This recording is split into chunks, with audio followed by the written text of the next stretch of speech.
No! Celia!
My head hurts.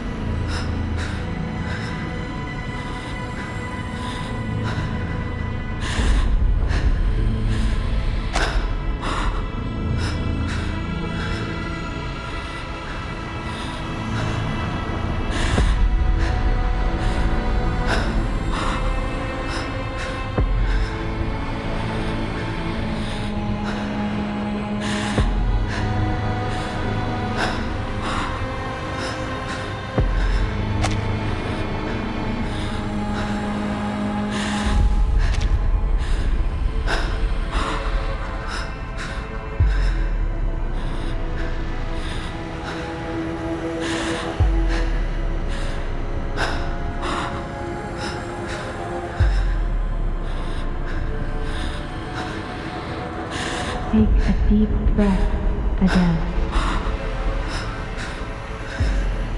Come, take my hand.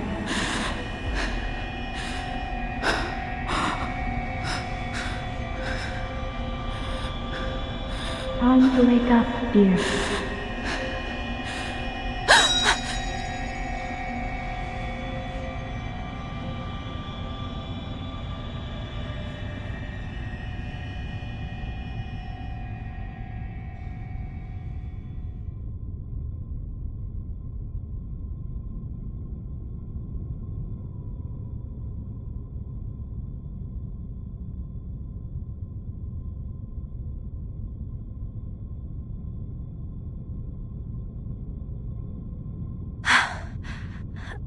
Madame Boaniche?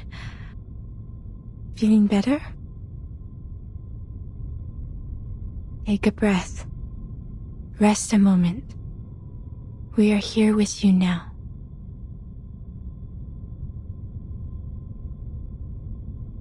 We?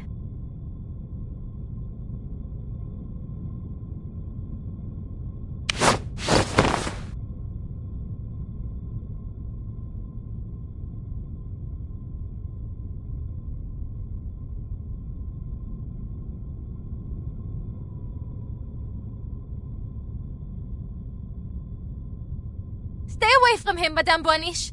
He's the one behind all this.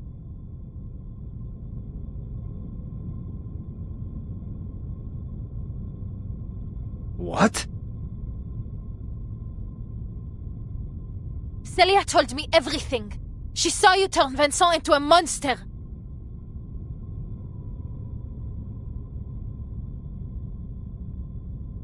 Oh, my dear girl, when we get you back to the surface, we must get you some immediate mental care.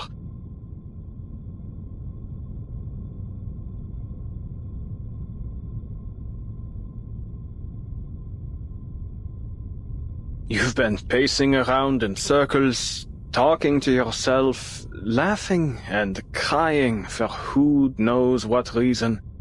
And now, just as I thought Madame Broniche had managed to calm you down, you start spouting this nonsense.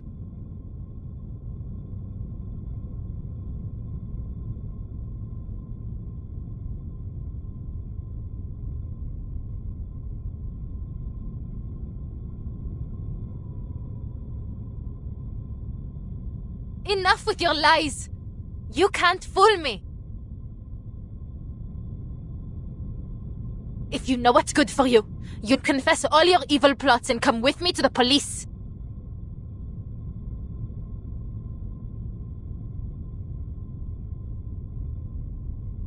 Wait! Isn't that...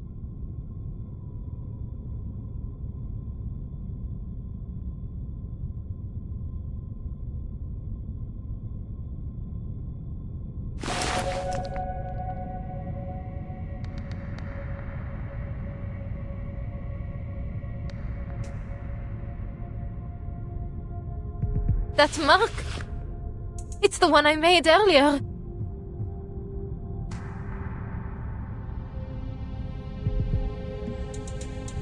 It's exactly how I made it. But I followed Celia. We went so far.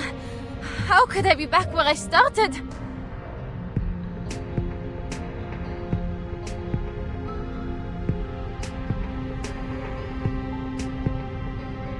Aren't you listening? All you've done is pace in circles and mutter to yourself. And now this rubbish about Celia.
For pity's sake, girl, look around. She's not here. Ask Madame Boiniche if you must.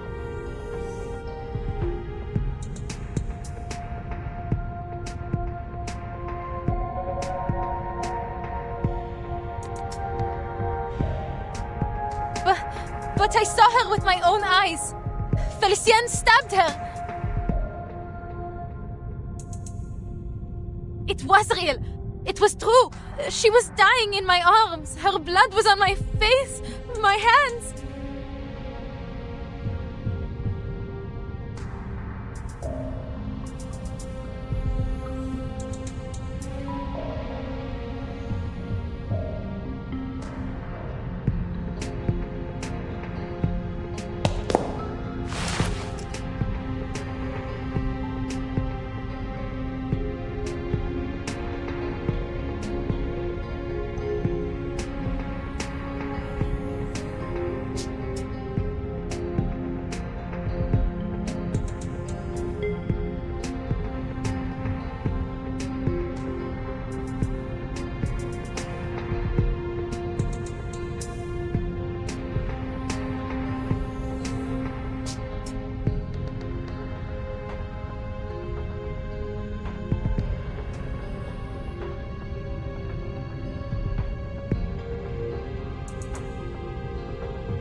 How could this be? This must be another one of his deceptions. You have to believe me.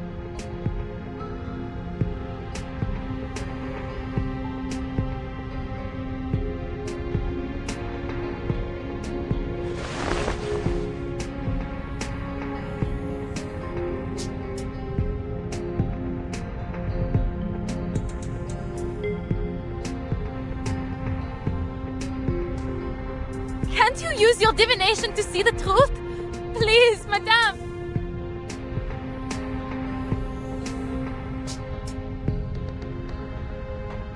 You have to help Celia!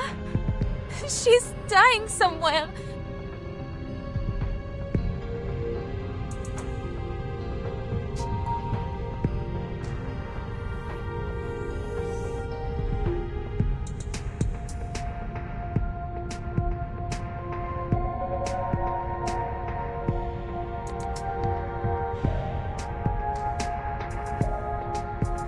It seems this curse still shadows over you.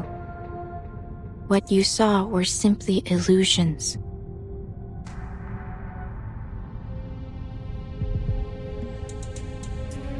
Rest assured, I will do what I can to help you through this.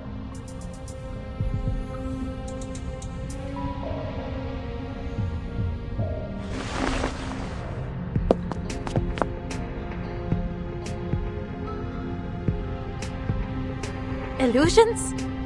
So, even you think I...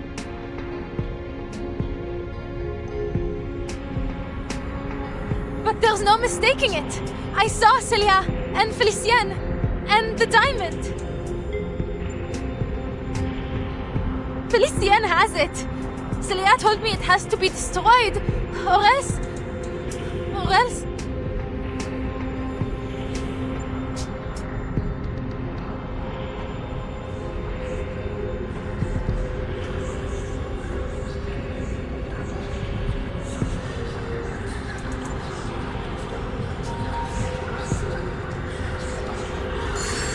The diamond?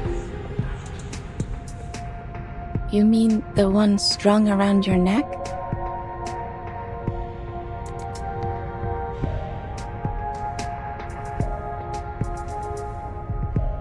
Huh?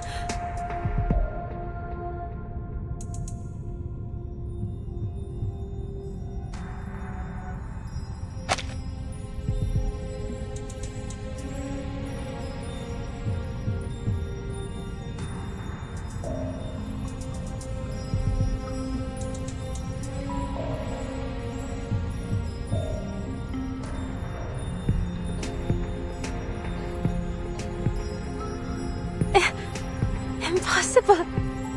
Felicien took it from me. But how can it be here again? No! This is absurd!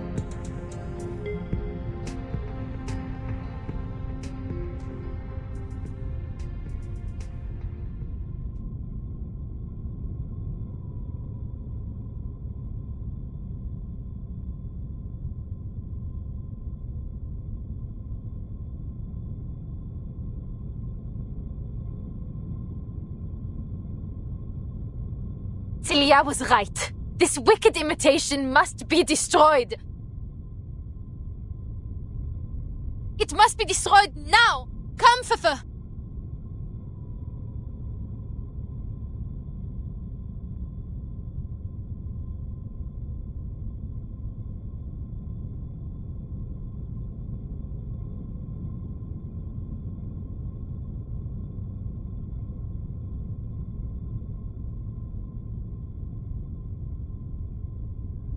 Huh?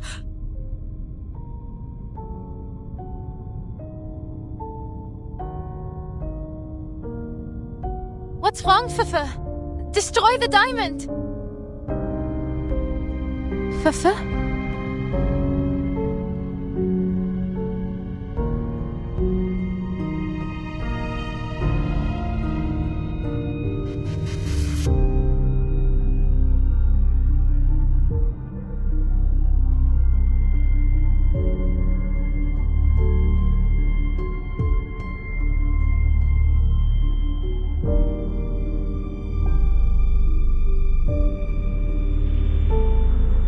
What's going on?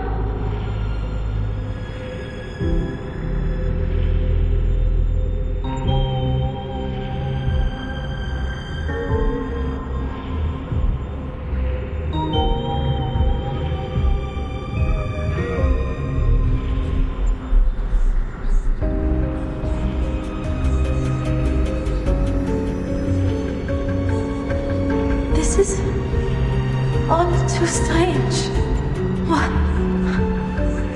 What was I doing again?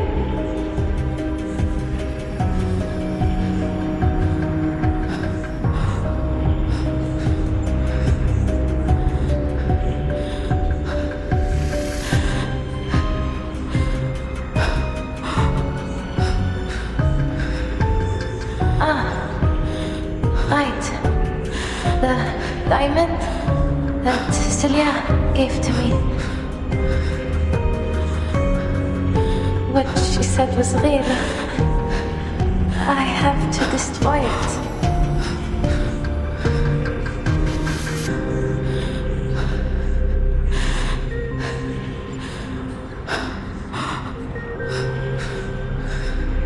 But this isn't any ordinary diamond. It's the miraculous French blue. Do I really have the right to destroy a national treasure?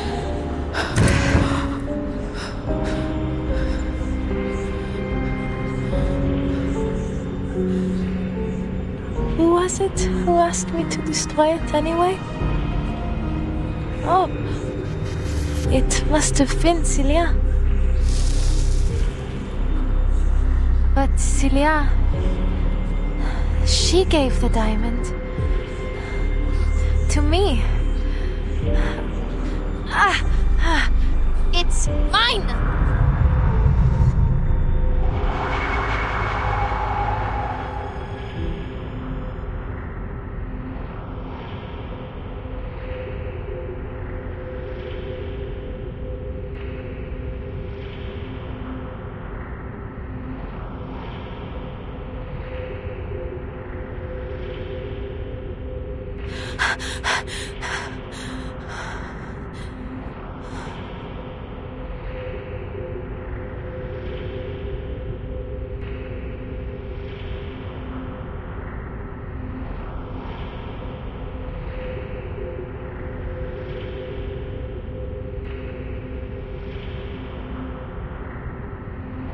Please, mademoiselle, you seem to have been through a lot. You need some rest.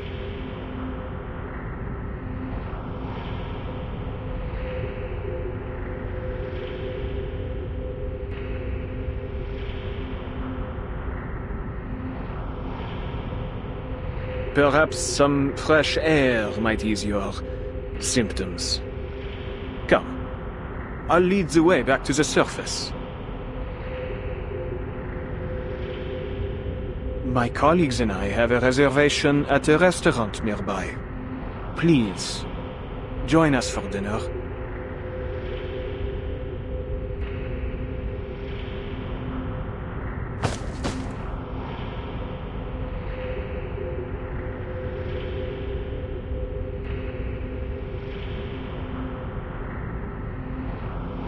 I think you're right, Professor. I need some fresh air.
at stake with a necklace in your hand, Adele.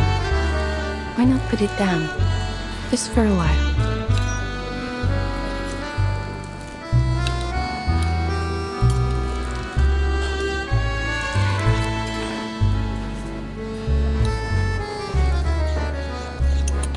No. Thank you, madame, but I can't afford to lose it again.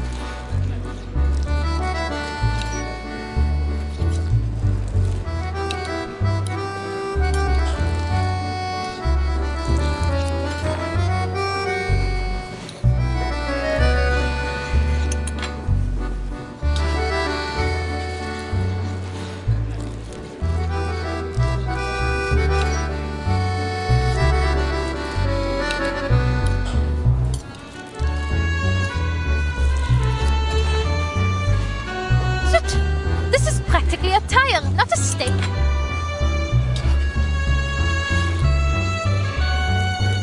Allow me.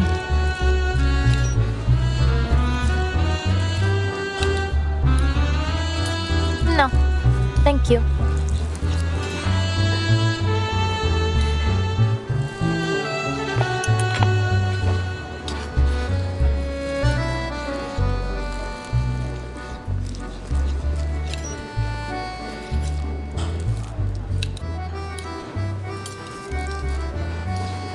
Oh, Madame Blanche. It's been a long time. I'm glad to see that you're still in Paris.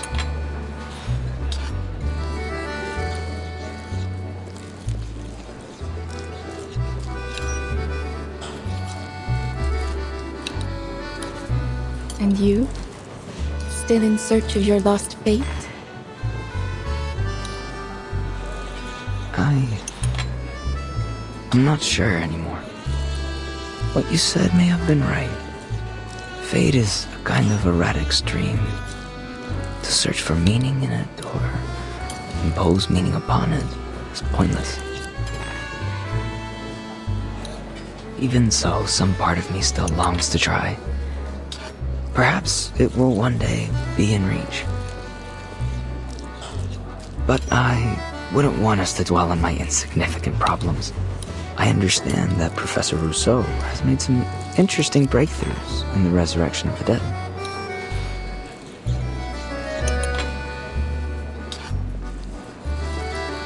So first, perhaps you'd introduce the Senora here?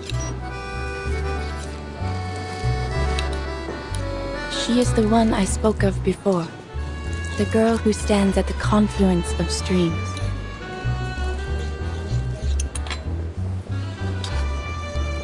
Adele, this is a regular of mine.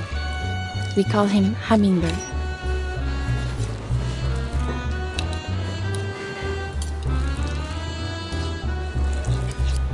A pleasure, I'm sure.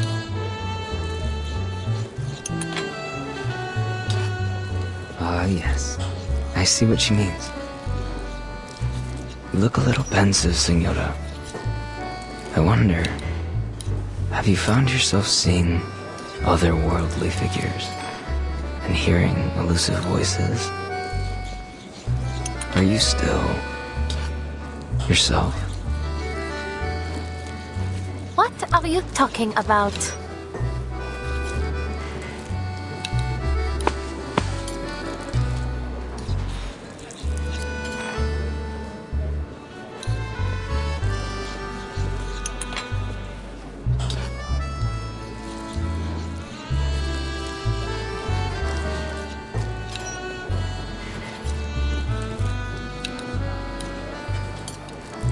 I'd say you'd prefer these over steak.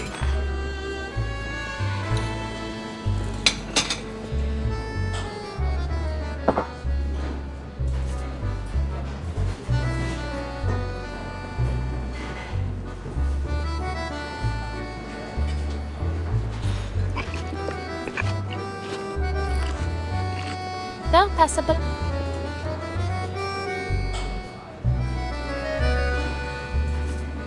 Though nowhere near as good as La Durée, I must say.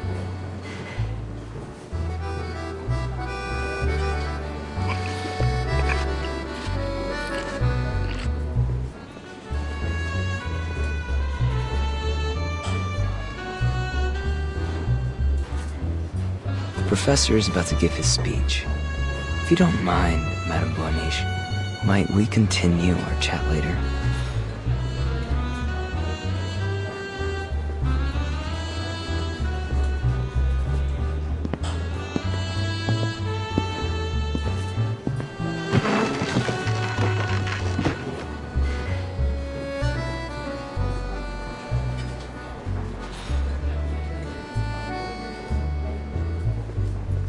What on earth is Roseau up to?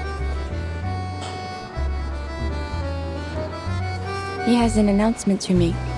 One that defines his life's work. Ah, it seems he's made himself presentable for the occasion.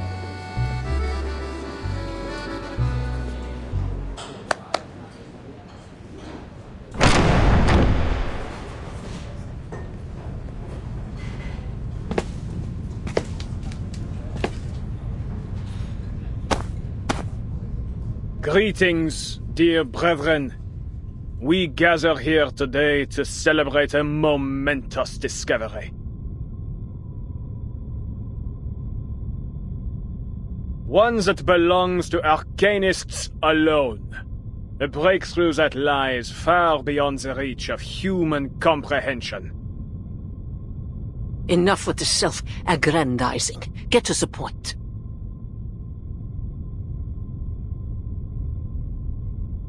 I didn't come all this way to watch you pump yourself full of hot air.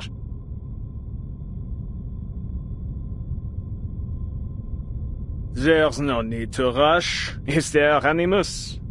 We have all the time we need.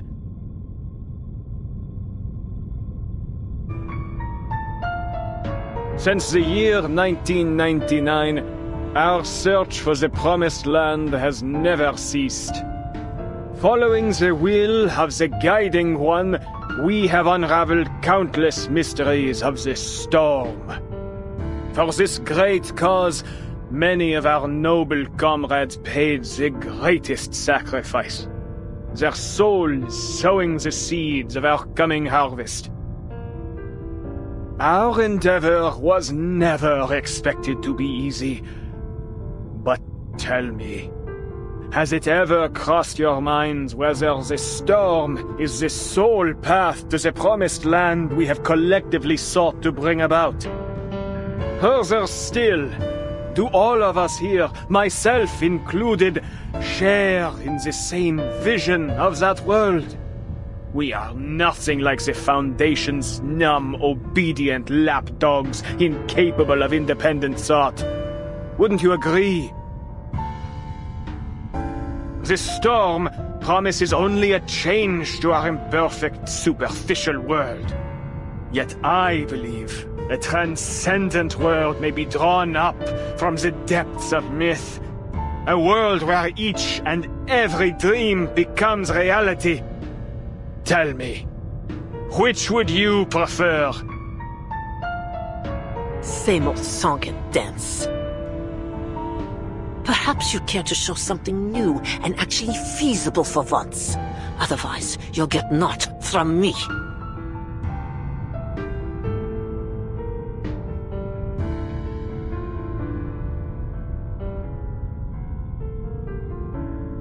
My dear Animus, worry not, for I have come well prepared to open your eyes. I have discovered a means to access the depths of myth, and through it, achieved a miracle. The miracle of resurrection. Allow me to demonstrate.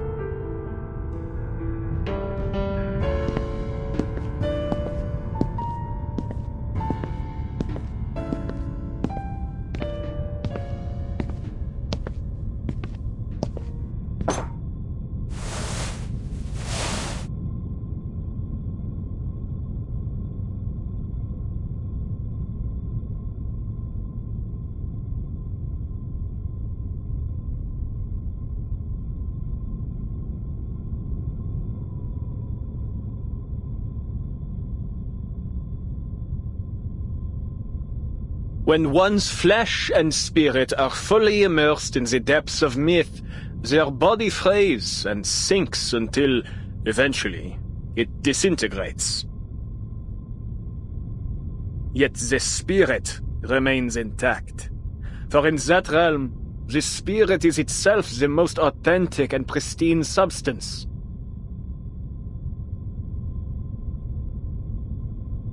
Reality as we know it is nothing more than a crude layer of degraded substance laid over the depths of myth. And so long as one's consciousness remains within its maelstrom, that person may be raised from it again.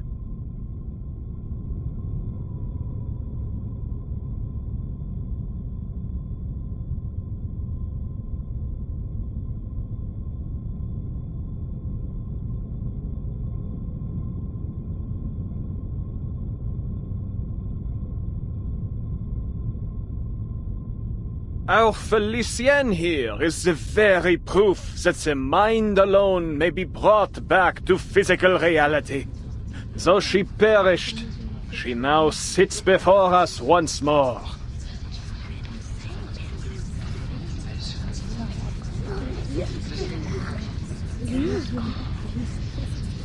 So, one and all, let us raise a toast to her revival.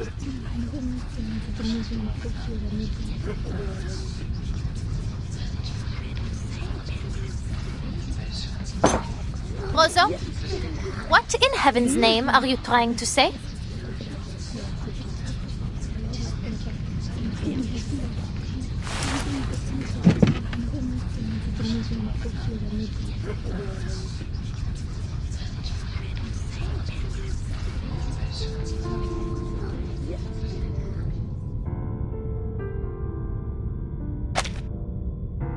Ah, Felicienne. You've fully rejoined us now, haven't you? Won't you please introduce yourself?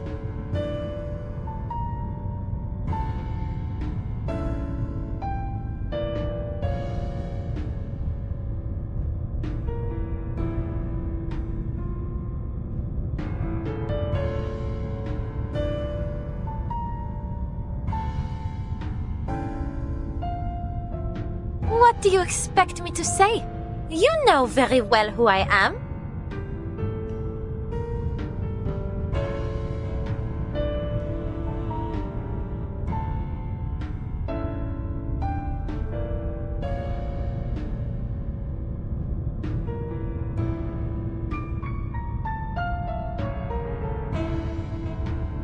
How are you feeling? I would feel a great deal better without your patronizing tone, madame. I have neither need nor want of your sympathy.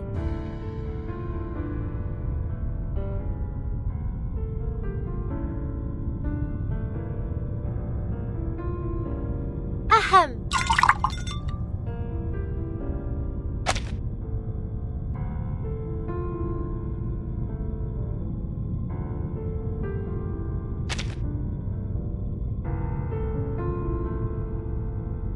Voici là.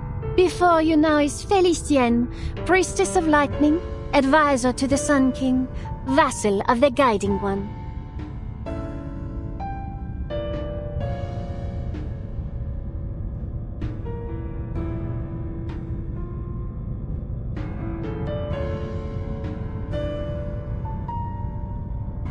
Attend to my words. I have conquered fate and overcome death itself to stand here.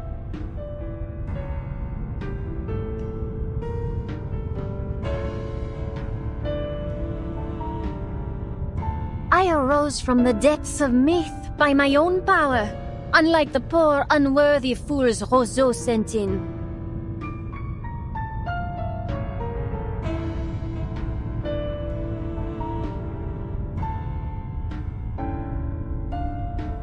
Yet he dares to claim this miraculous deed for his own. Quelle honte, monsieur! Have you no shame?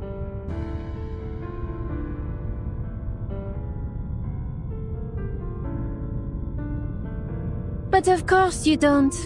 All of you non-entities lack in both gratitude and shame, basking in the grace of the Guiding One and myself without even realizing it.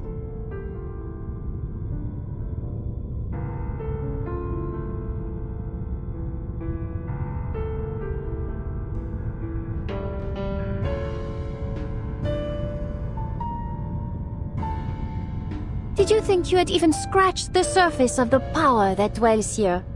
Roseau, you utter fool. This affront of yours ought to cost you your life.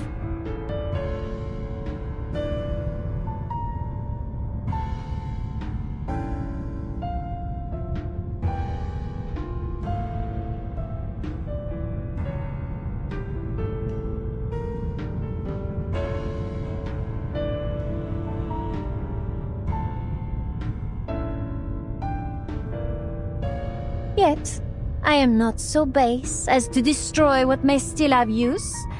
So, just this once, I will forgive you.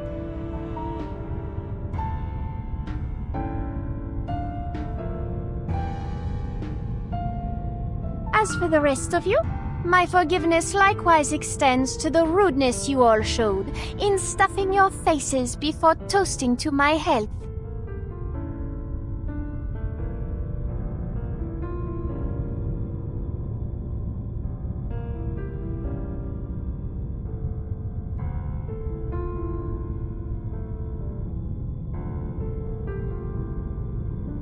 Et maintenant, à ma santé!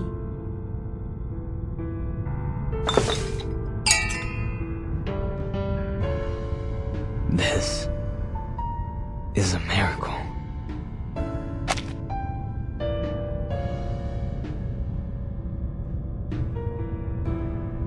Bringing the dead back to life. It isn't really possible, is it?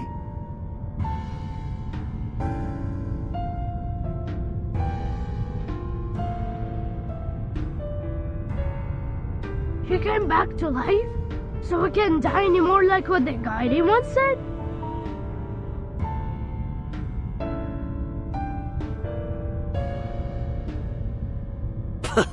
All you've done is manipulated some girl into believing she's Felicienne, and yet you dare to call it a miraculous resurrection.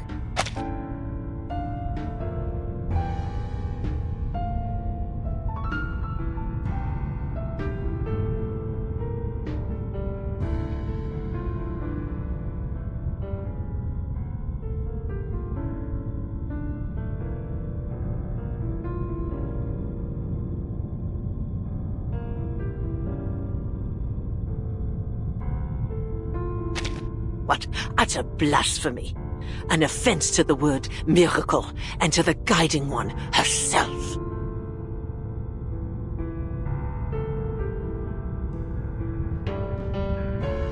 I heard another voice in Felicienne. Why do we speak as if she is not present? Let us bring our concerns to her.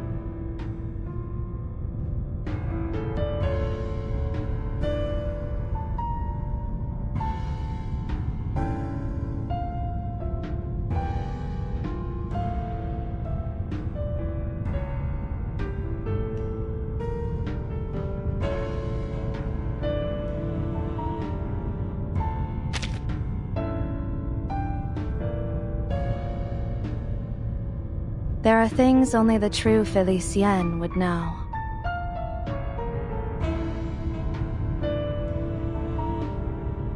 Mind alone, returning to reality? But has Felicienne lost her arcane skills in the process? If so, then this revival is meaningless.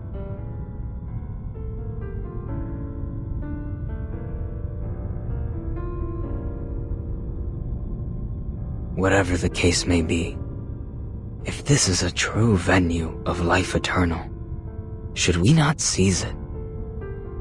At least until we find an alchemist capable of concocting the Fountain of Youth.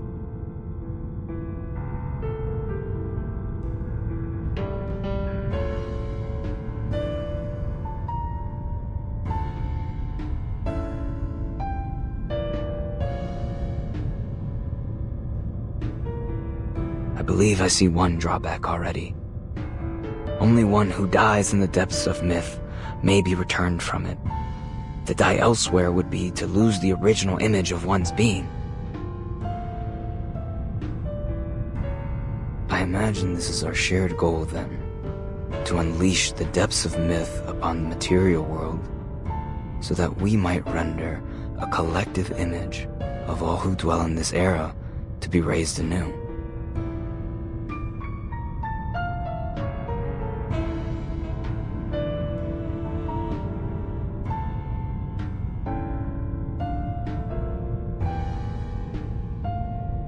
But ought we not to first celebrate Felicien's return?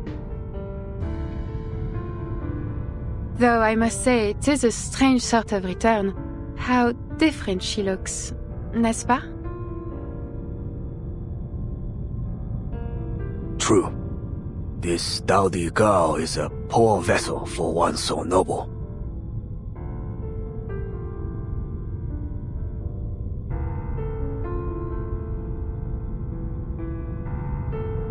Mind your tongues. You're speaking of my new body here.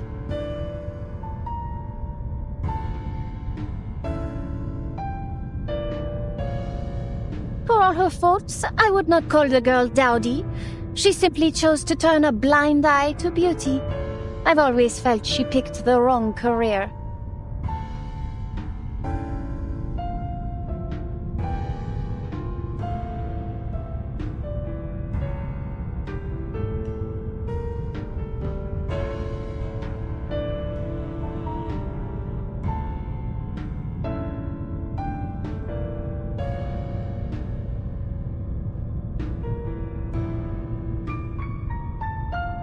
I admit, it did her some good. She learned to read people and how to put them at ease.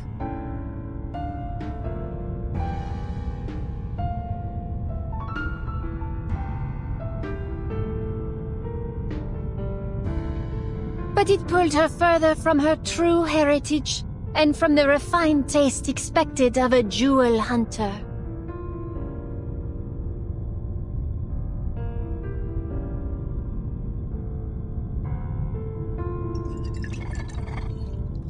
Alors, Felicienne, your right hand.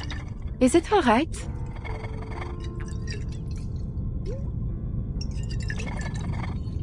What do you mean? Do you not feel it trembling? Oh, shoot. Is something wrong?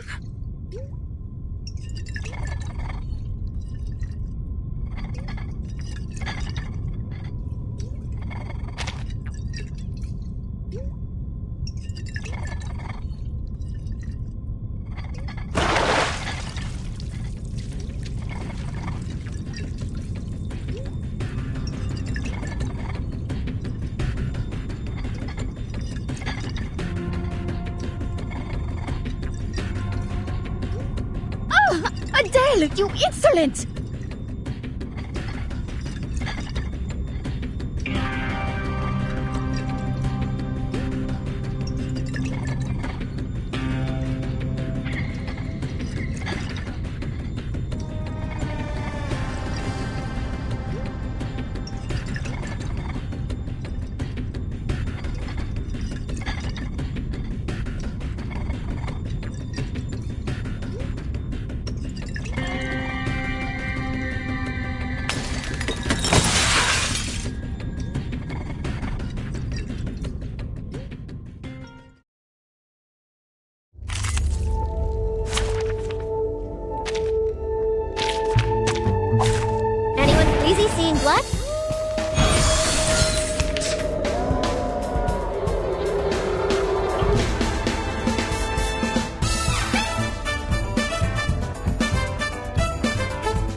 peek inside.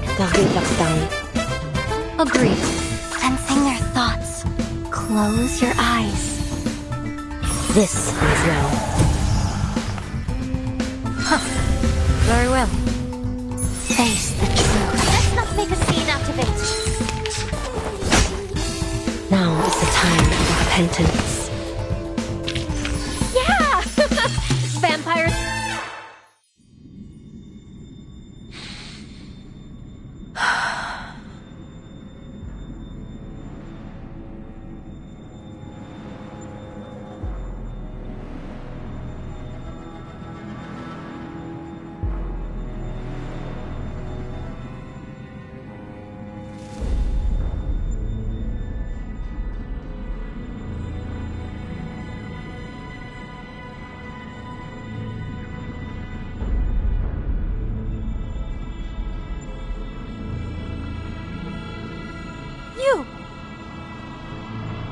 Your Manus Vindicte. Why did you bring me here? What are you doing to me?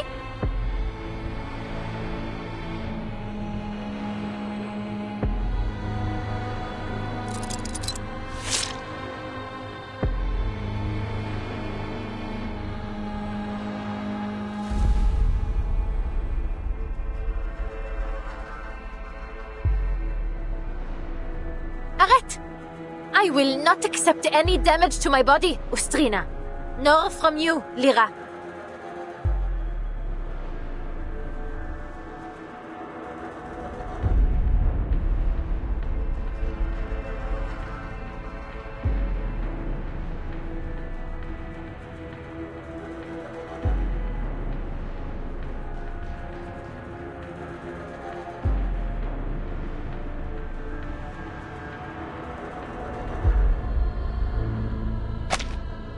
Your Manus Vindicte.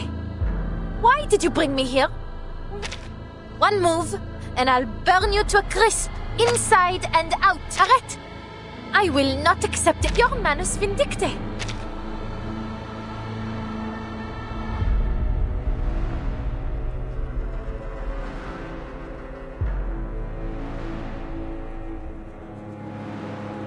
What's happened, Felicienne? It is only us.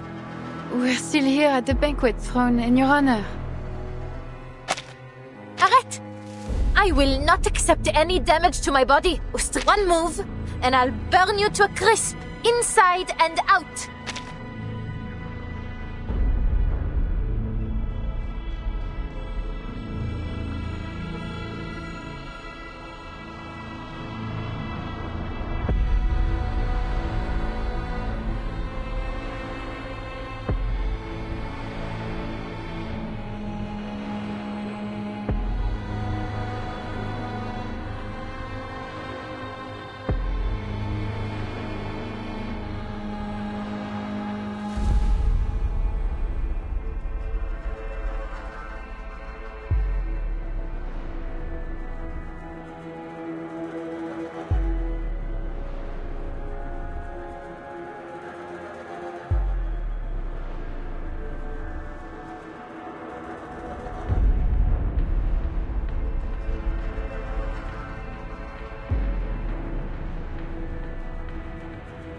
Stop your prattling, you rubbish dump!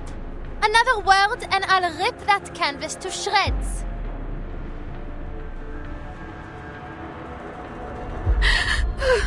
She's so angry. That means she has to really be Felicienne.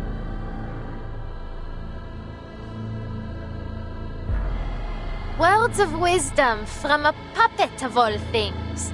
Need I point out who pulls your strings, hypothetic?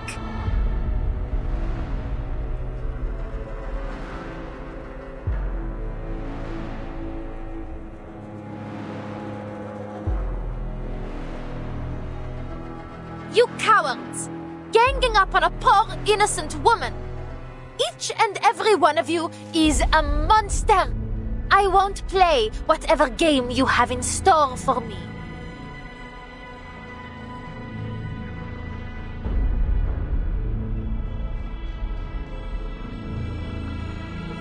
Get out of my way!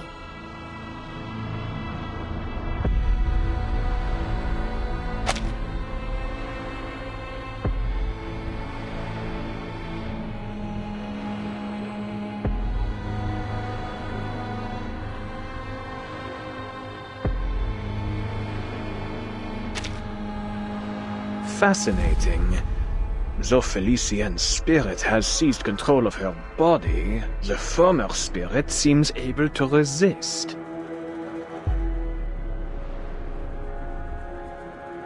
If I am indeed correct, what we are seeing is their thoughts and memories beginning to blend, causing this confusion.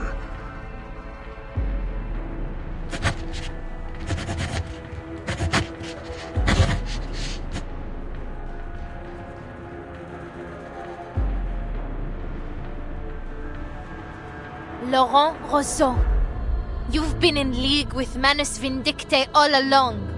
You were lying to me. Everything Celia said was true.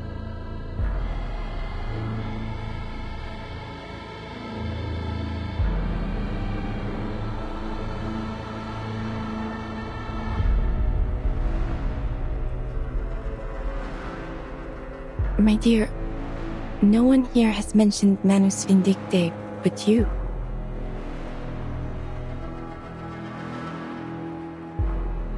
Yet you seem to know a great deal about those present already.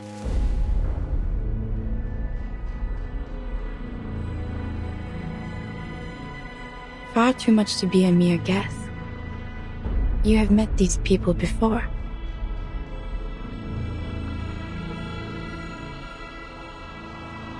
I won't let you play with my mind again, Beryl. Celia told me all about these thugs. She told me everything.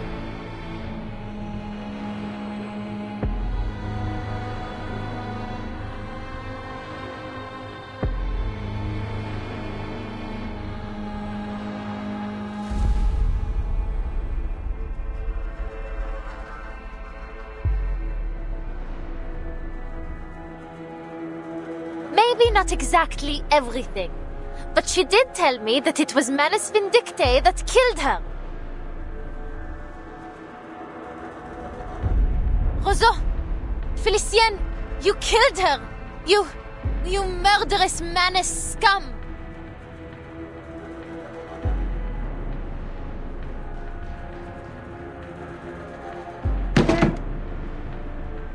I believe it is time you faced the truth.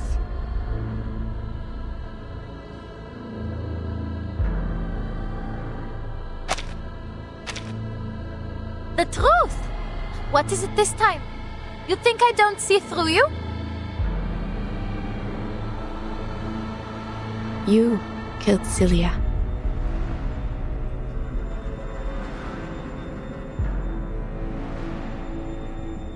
In that place where the archive of imagery overlapped with reality, you killed her by your own hand.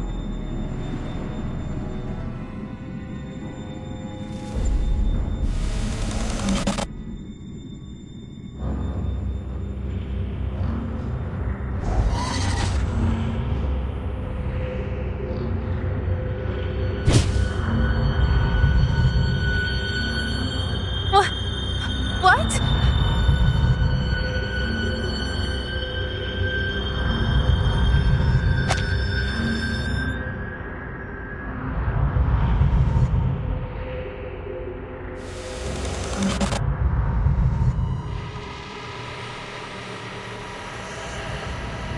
You remember it, do you not? You allowed it to happen.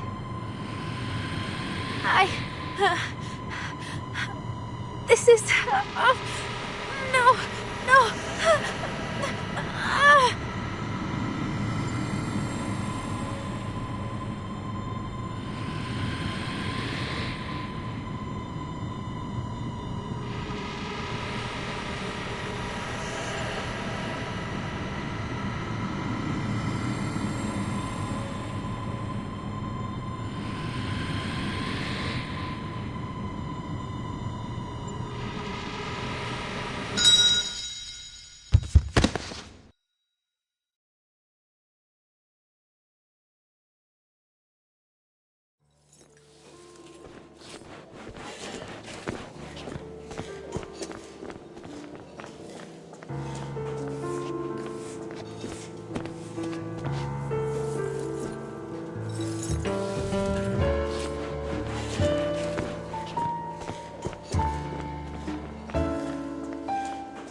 Felicienne has quite the flair for the dramatics, doesn't she? And as always, our audience simply sat back, their eyes glued and mouths agape.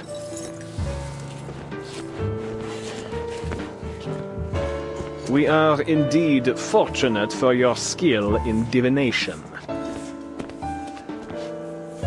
We will have to wait for Felicienne to return to her senses, but thereafter we follow the plan as discussed. Using the French blue as our focal point, we will draw up the true, perfect Paris from the depths of myth. Democratic, independent, chosen by her people and shaped by the dreams of every one of her citizens. I have seen many versions of Paris, from flames to paradise. Nothing is beyond possibility.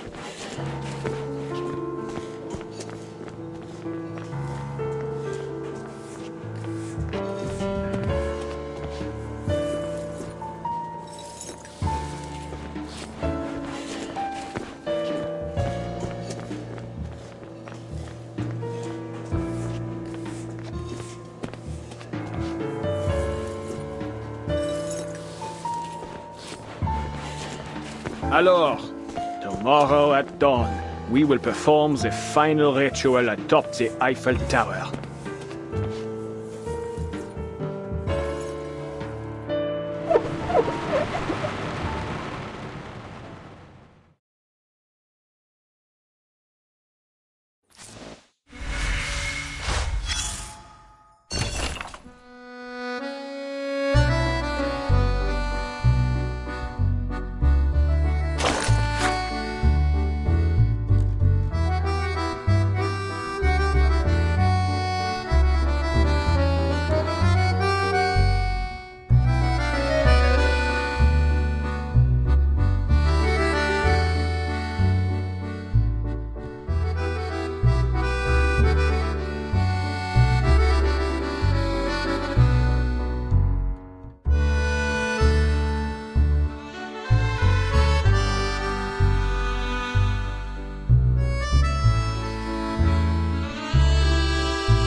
Liberté!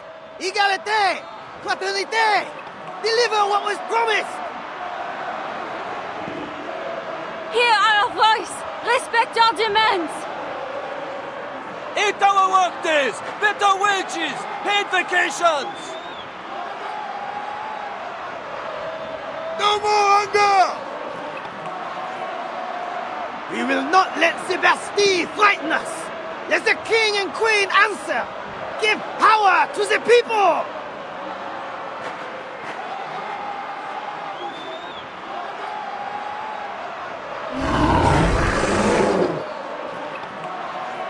Drive them out of Versailles! Bring them here to Paris! Liberty or death!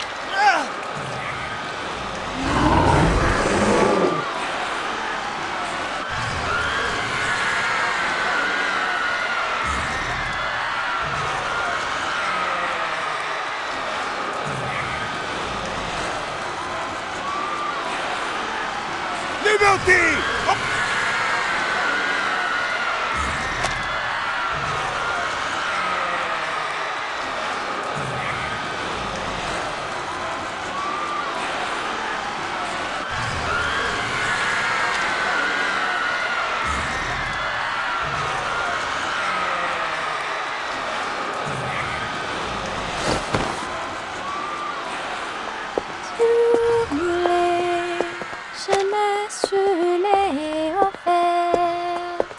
Le diamant tout court, tu m'as noué.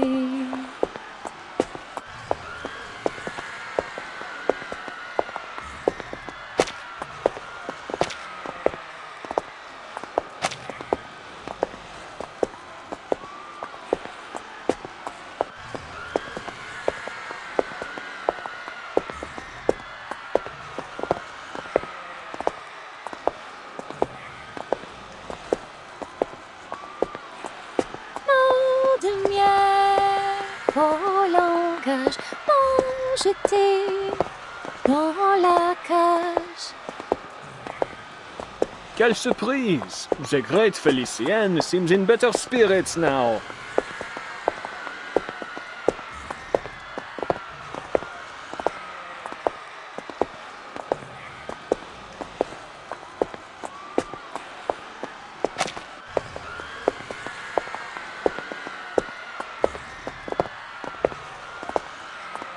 Et tout ce qu'on ne clôt dans le silence,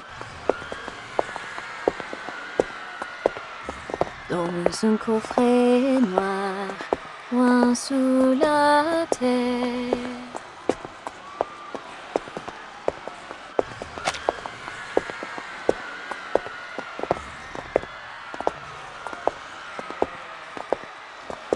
Though I feel this isn't the time or place for such a song, mademoiselle.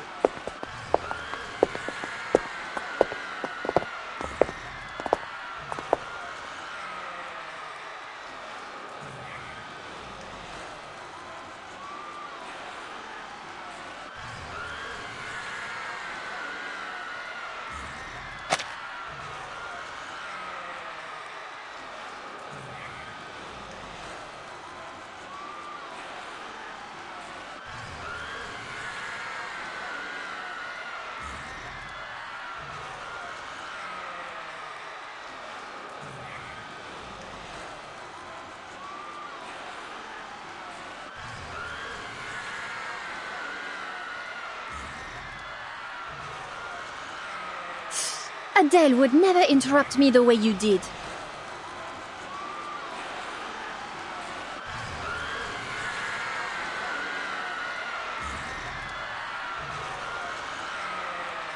What a shame she never heard this song.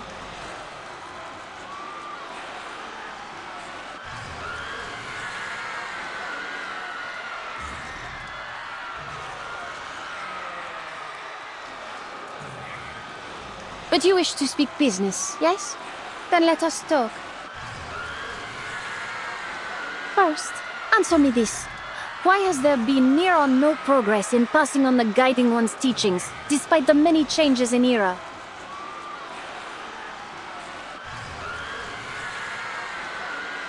You've elected to ignore your most sacred duty, throwing aside her benevolent instructions in favor of your pursuit of knowledge.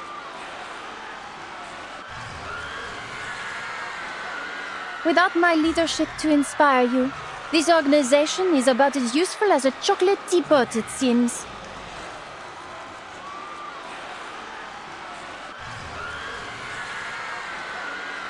Please, mademoiselle.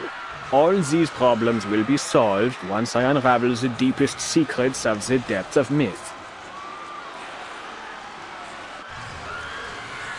Look at you, still clinging to that old drivel. Did I not already expose your worthlessness? I'd have had you swept out by the servants in my day.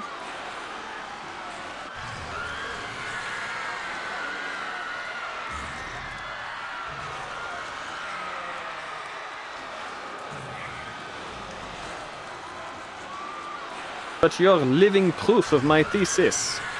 You came back from the depths of myth. How can you not believe? What I believe in is my ability to conquer death. I have no particular interest in your imaginary Paris.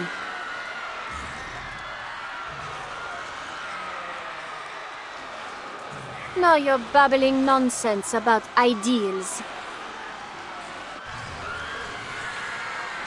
It is our shared goal to return the world to its most glorious era, n'est-ce pas? We've found the means. I only ask that you trust me. Trust? You'd have me scale the Eiffel Tower of all things to use my diamond to unleash the depths of myth. While you stand at a safe distance and watch? That's your brilliant plan?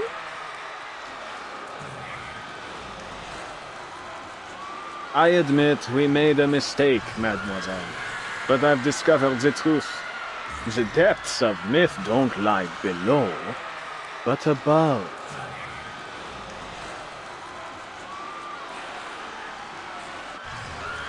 Altitude represents ascension, a primordial image as old as civilization itself.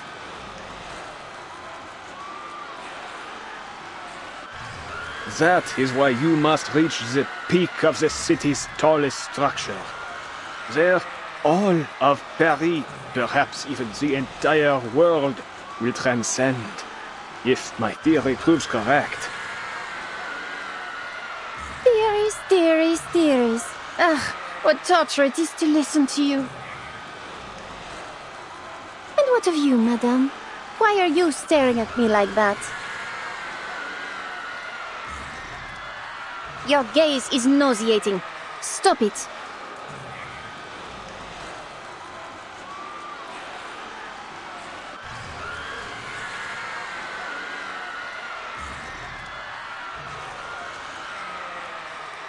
Are you even listening to me? I am.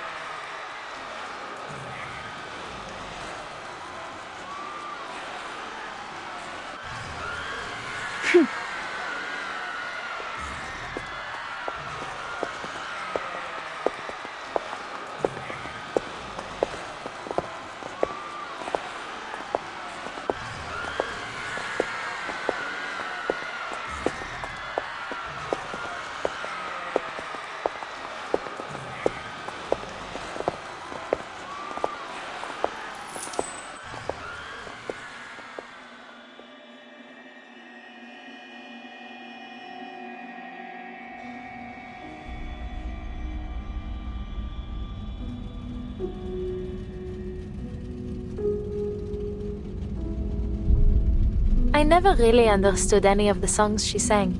That's why I didn't bother to say anything.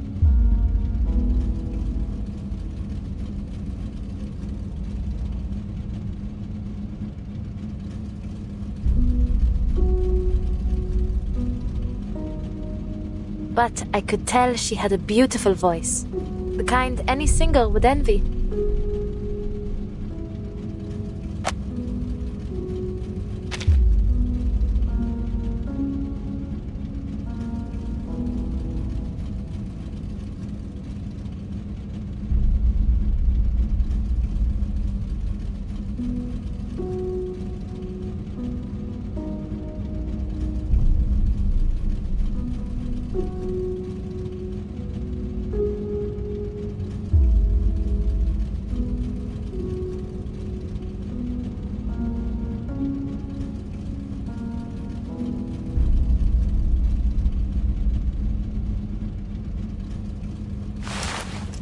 She has a real sweet tooth, particularly for macaron. I've seen her eat a whole box in one go.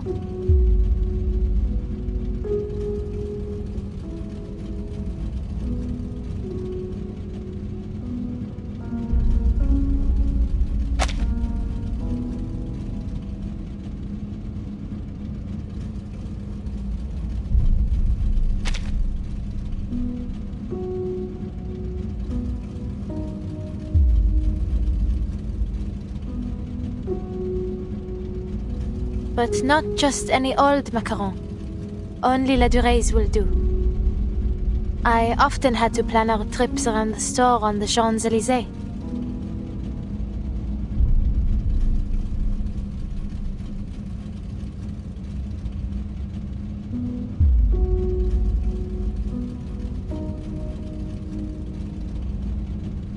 Lucky for me, Felicien was a late riser, or else I'd have had to race all the way from the bakery to her place every morning.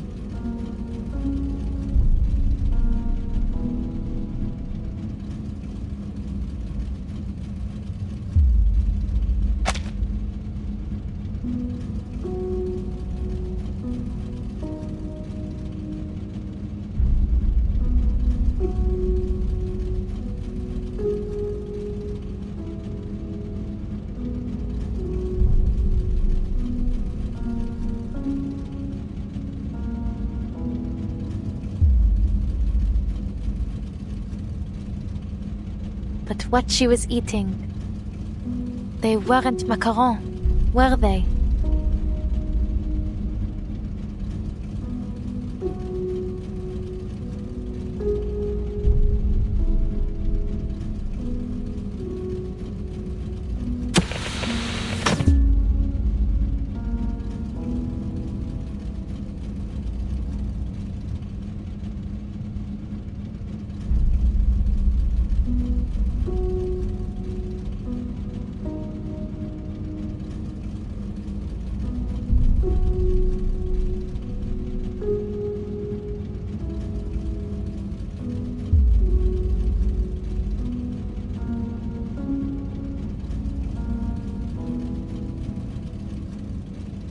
Madame Boaniche, please tell me, what did she do to me?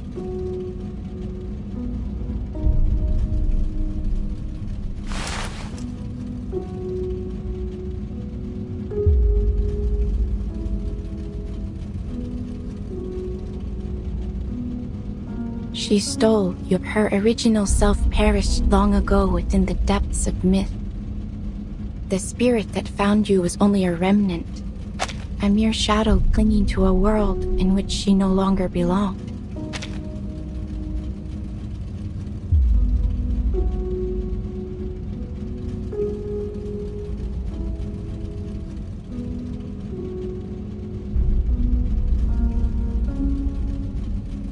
She longs to live again, even if it is only as a parasite.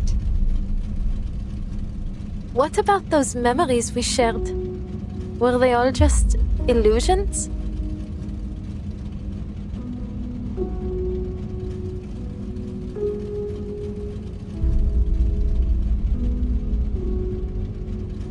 Some were true experiences you shared as your streams of fate merged. Others were but fabrications.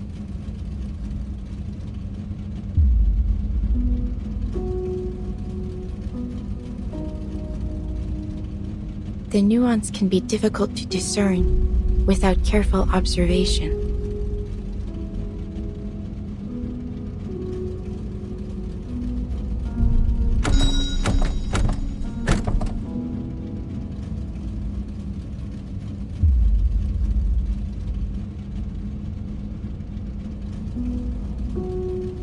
You've really confused me, Madame. What side are you on?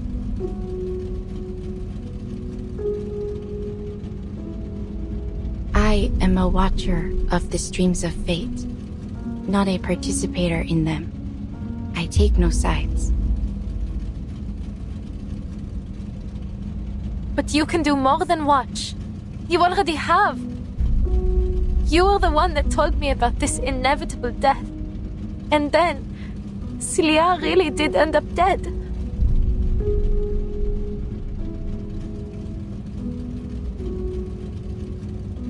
You know exactly what's going to happen to me. You know everything, don't you?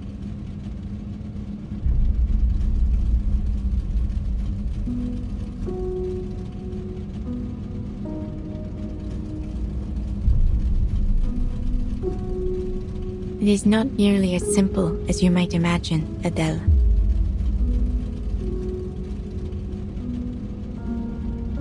To observe a stream is to see only its curves and eddies, the ripples of importance. I see the path, but not every moment along it. That is itself sufficient for me to ascertain one's eventual fate. There are rarely any exceptions. You said rarely. So, there are exceptions?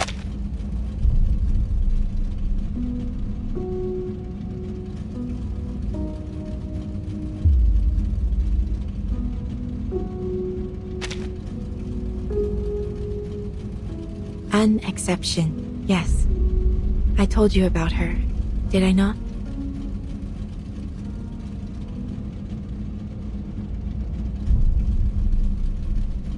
I had been drifting along the streams of fate when I saw a girl who resembled me, who in some part came from me. It was quite a revelation.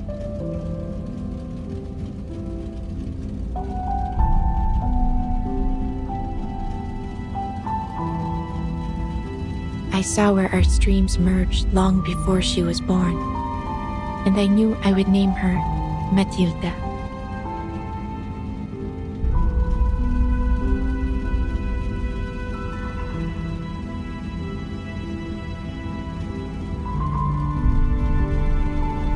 That she would grow up to be kind, brave, and truly gifted.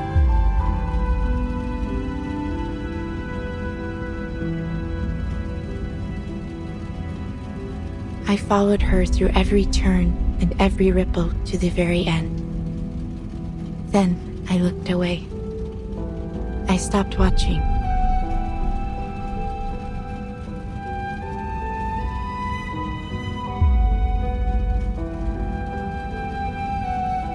The way you describe it?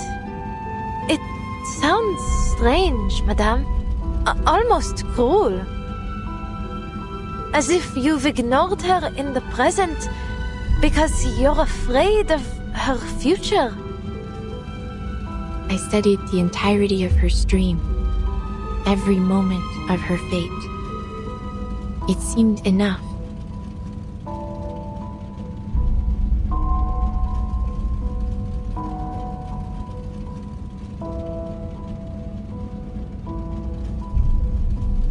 But then, something peculiar happened.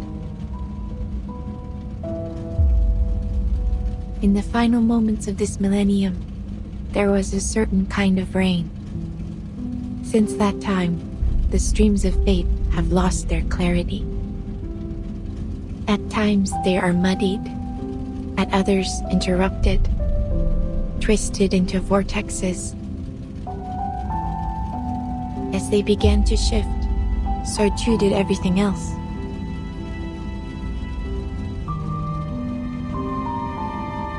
The fates I had seen had taken a new form. Nothing was the same.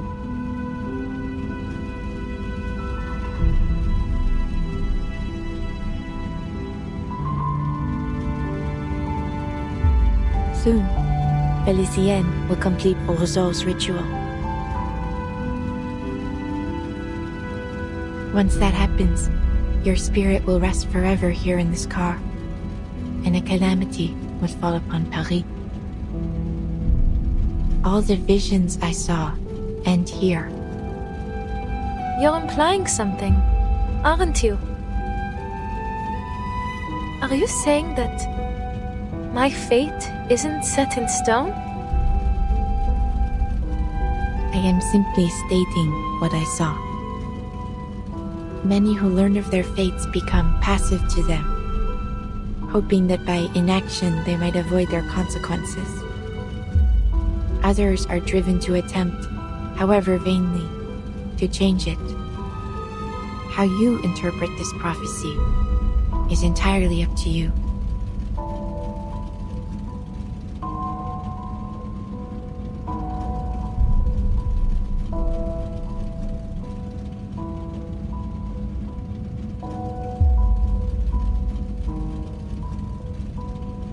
Then there's still a chance for me to leave this car, n'est-ce pas? This is a spiritual haven, a place which belongs to you alone. Once you leave, you may find salvation hidden within the currents, or a fate far worse than death. I don't want to know what lies in wait for me. What I want is to get out of here and destroy the diamond, just as I promised. I won't fail again.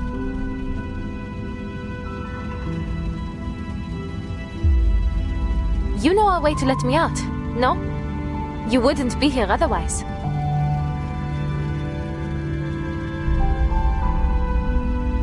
Please, madame, tell me.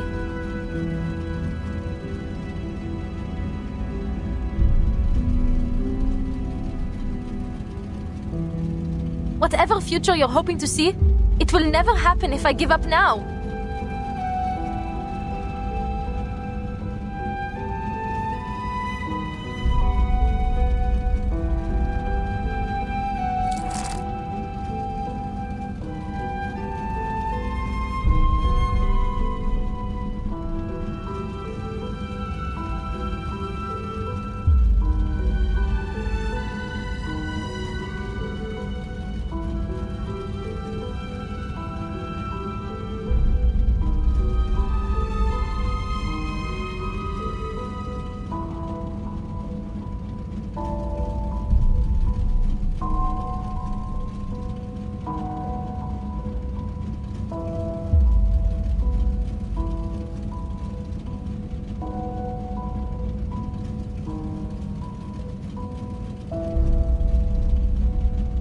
Even in the face of oblivion, you would try to change your fate.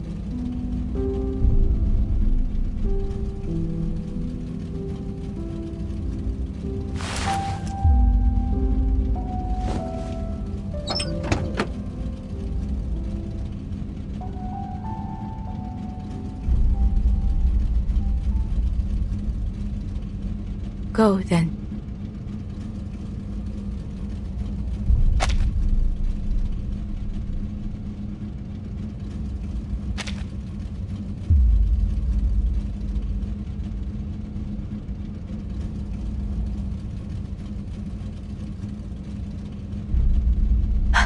Merci.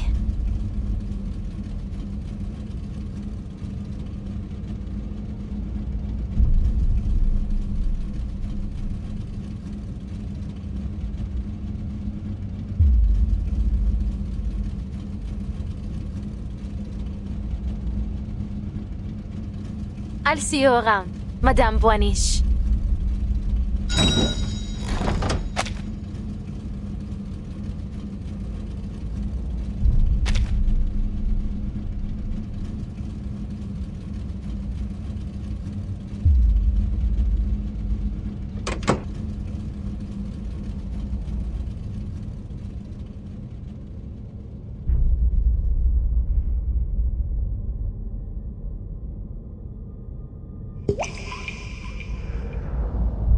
So, where is this so-called fate you've been waiting for? You've seen the end already, n'est-ce pas? The only one possible, anyway. My triumph. You prophets are all the same. My family bankrolled a dozen frauds like you, yet not one ever foresaw the revolution.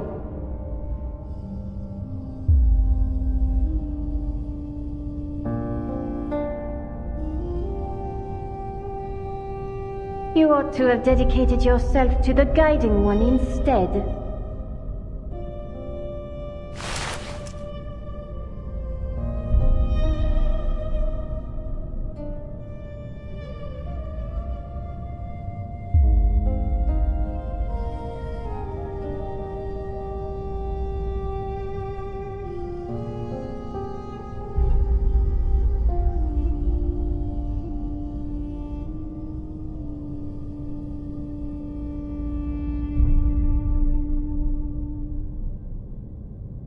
You speak because you seek my direction.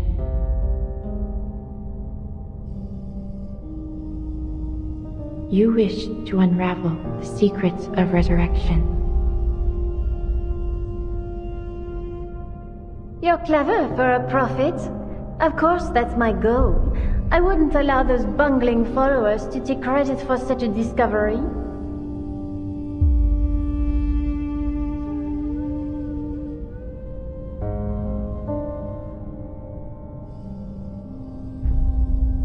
I must determine the truth before anyone else. North, that is where your path leads. But know that there are consequences to what you seek. You will not emerge from it the same.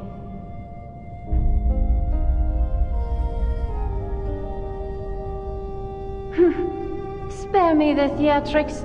I shan't be intimidated. You've pointed the way. I have no more need of you. Whatever consequences lie ahead depend on me, on my actions, not some puddle of fate.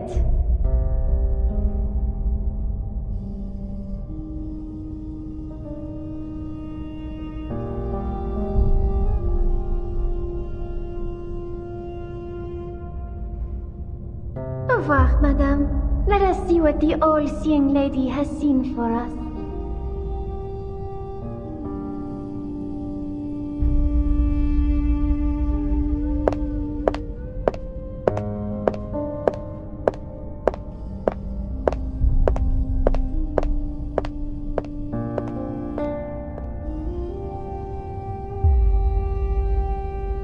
Goodbye, Adele. I look forward to seeing what comes of your actions.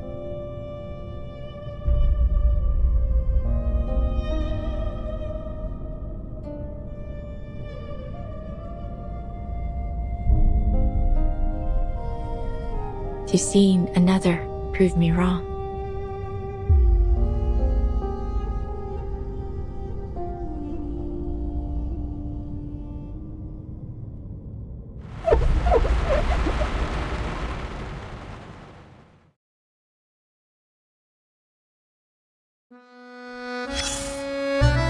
It is true.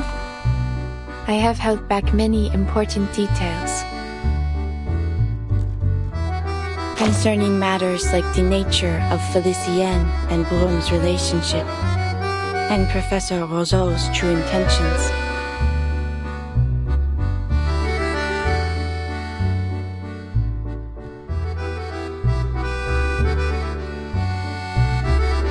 But I believe it is not my place to disclose such things.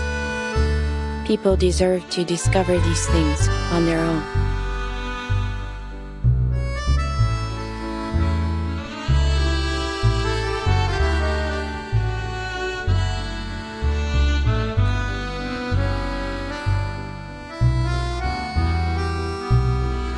Ah, of course. And why not? My Matilda. Such a lovely, radiant girl. She has inherited my strength and added to it a vitality of her own. Those who speak with her often leave smiling.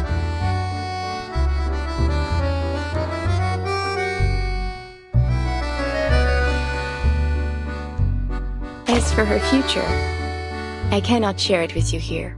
But I can assure you, her path is one worth looking forward to.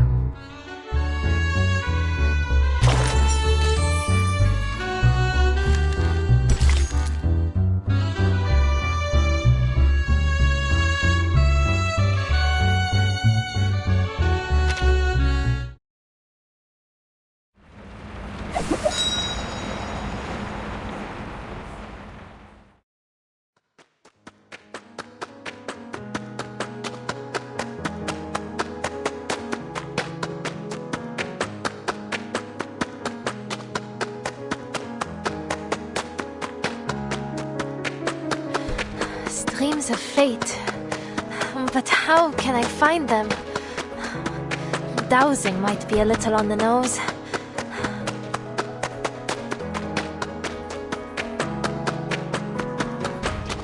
Soot! She was just steps away from me when I was in the car.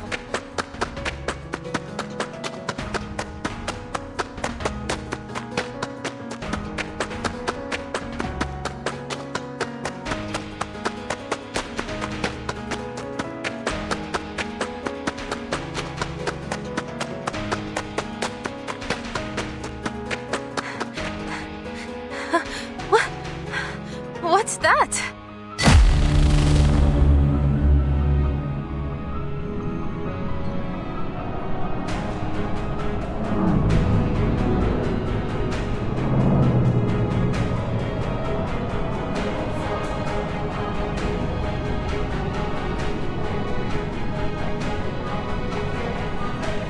How spectacular. If this isn't a miracle, then I must ask, what else could possibly qualify as one? Let dusty historians scoff and rivals sneer, but there are none who would dare scorn this timeless, flawless vision of Parisian beauty across the ages. Who from this lofty perch would deny this is the truest form of Paris? The Palace of Optics, the Eiffel Tower, the Arc de Triomphe, Notre Dame, the Luxor Obelisk, the Lutetia Arena, the medieval quarters. Each piece woven together in perfect harmony. As I've said, thought shapes reality. This Paris, born from collective imagination, is Paris at its most true and most real. Only when it fully descends shall we finally possess a real world. A life worth living.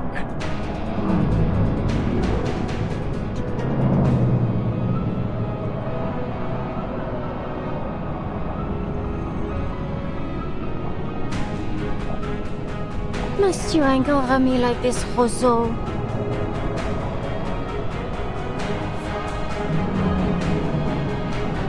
And you, madame? Did you foresee this?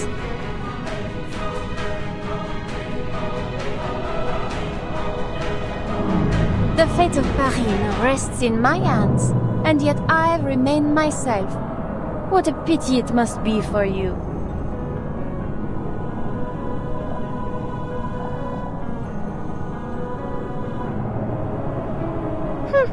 No more tricks? What lies below shall reflect what lies above. So, this is what will befall Paris?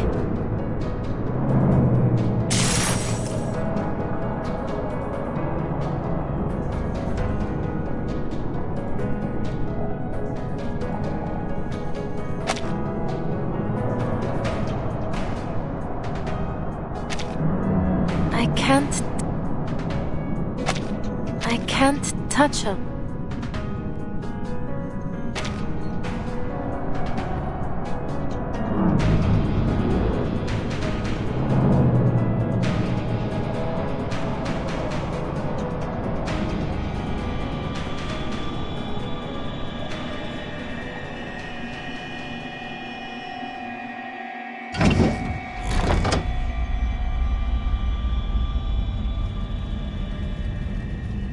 You have returned.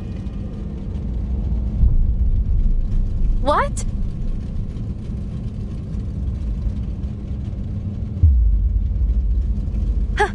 How am I back in here? You failed to take back your body. So long as you return here, though, there is still a chance. I found Felicienne. I was right next to her. But I couldn't reach her no matter how I tried.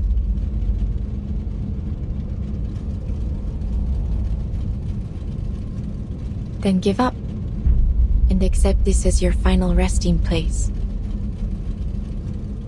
No, I won't sit here and do nothing. I will destroy that diamond. I must. For Celia. But how am I supposed to reach Felicienne?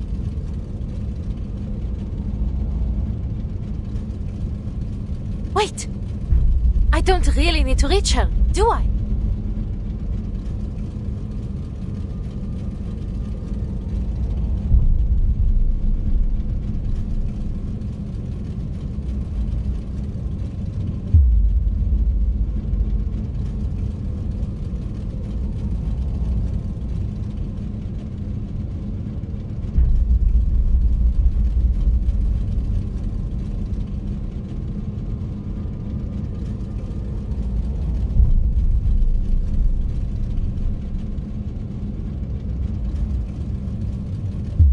Madame Boinish, you said before that the stream of my fate merged with Felicienne's.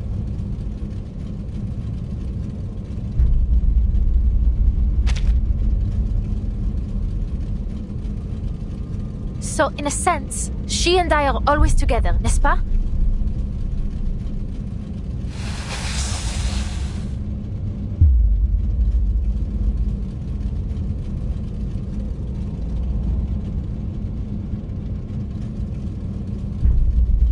Then I don't need to find her, nor even find myself. Because she is me, and I am her.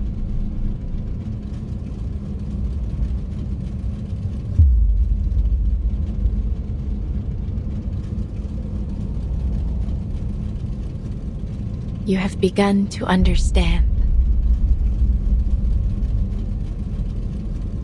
She only had the means to claim your body because your spirits are closely intertwined.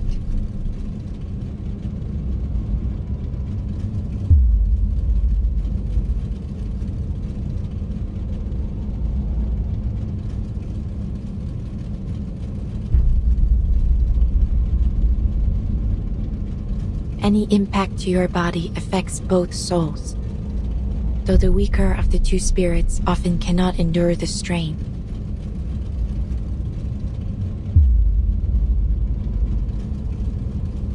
Often, but not never, no? So even you can't see what comes next.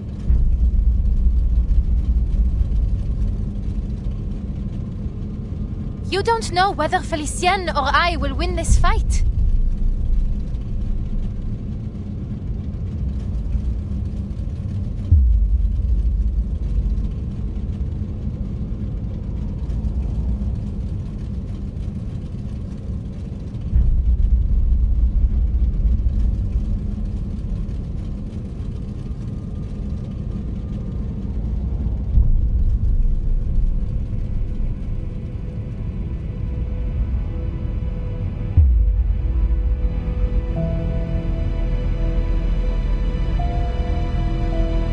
The currents of fate will bend to your actions.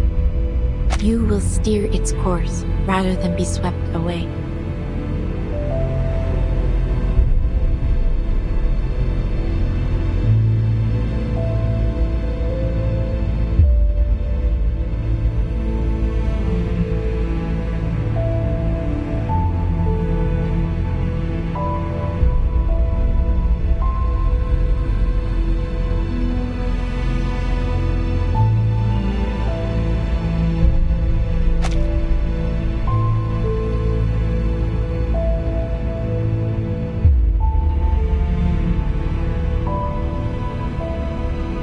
You have never once yielded before destiny, and that is precisely why I have followed you from the beginning.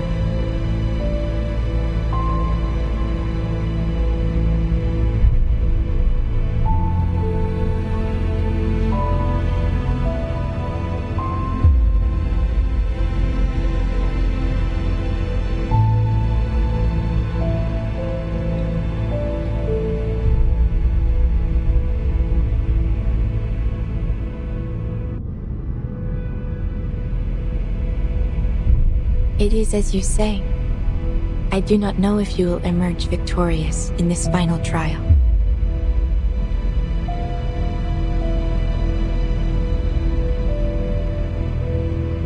Will you carry this through for me?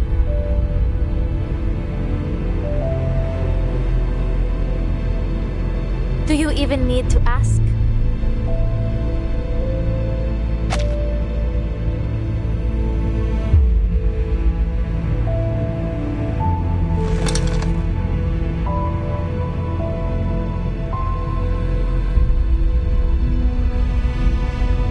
Alors, Felicienne, time for you to experience the Tavernier family curse.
fates are truly intertwined, then this curse must bind your soul as well as mine. And in true Tavernier fashion, your end will come, just as you lay hands on the treasure you desire most.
Incroyable, Felicienne. Just a little longer and Paris as it should be, born from the collective unconscious, will descend into reality.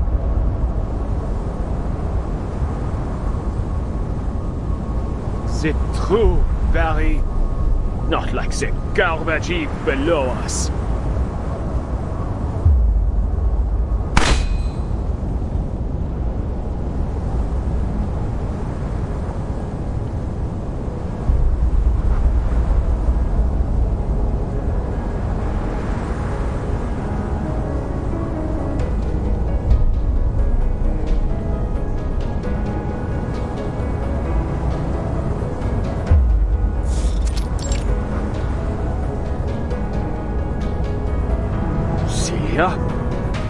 How did you get here? How are you still alive?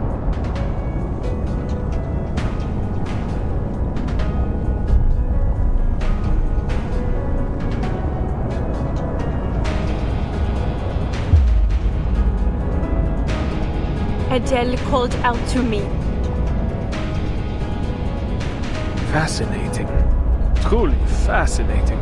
Your soul should have been erased by Felicienne. I must thank you once again, my most brilliant student. Your existence confirms another of my theories. The depths of myth promises more than just resurrection, but an end to death itself.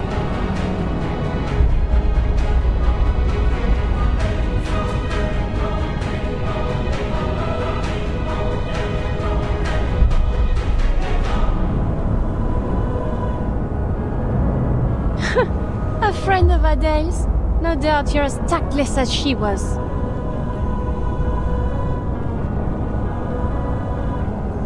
You intend to stop me? Be my guest.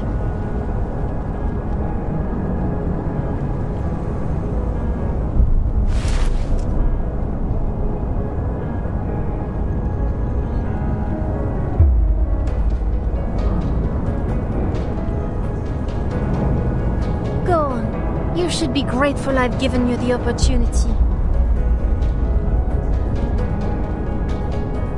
Whether you hit me or the diamond, you'll stop the ritual.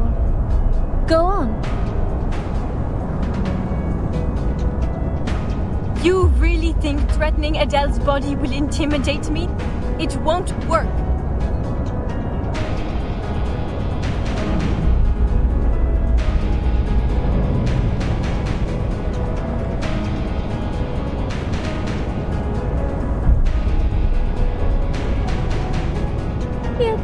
Is that hesitation I see? Think about what our chère Adele would say at a time like this. Pull the trigger. Sounds like her, n'est-ce pas?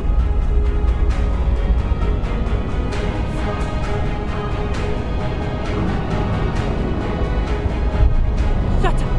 Shut up! My, have I said something wrong? Or perhaps you don't know Adele as well as you thought.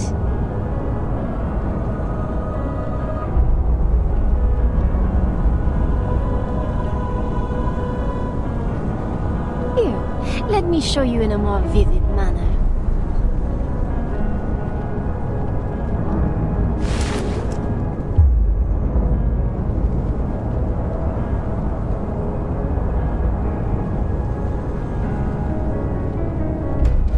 Don't worry about me.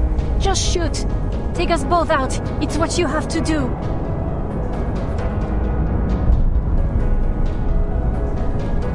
It's the only way to break my family curse. You have to end the adventure with my death. To fall at the height of a brilliant journey. That's better than fading into some bleak, ordinary end, no?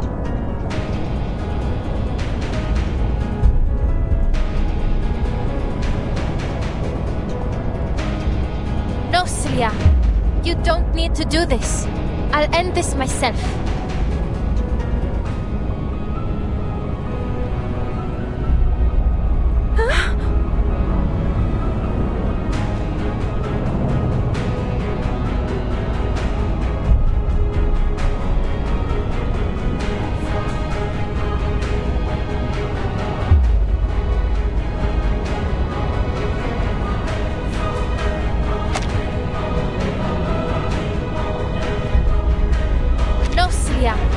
You fall at the height of a brilliant...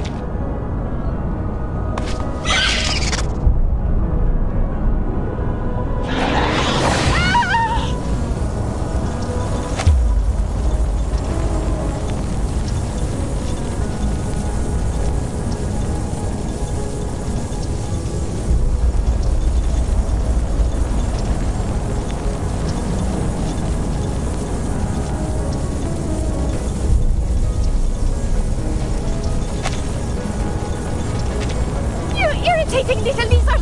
How dare you harm your own master!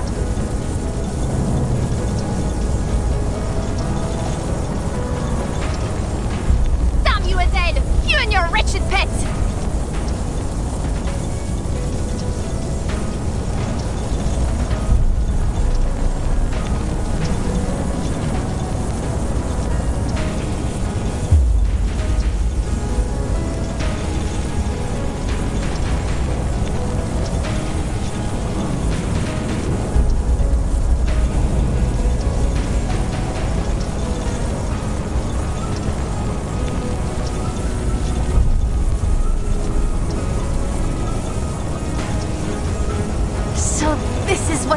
Like for a soul to be scorched.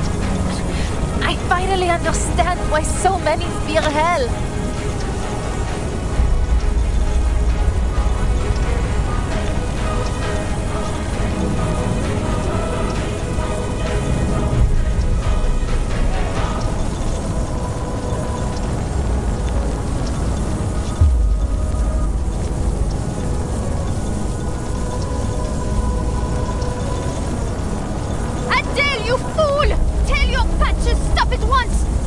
To die with me?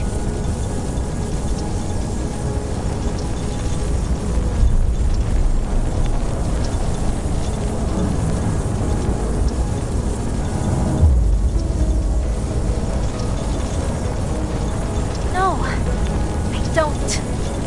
Not right now, Felicienne. So why don't you draw the diamond?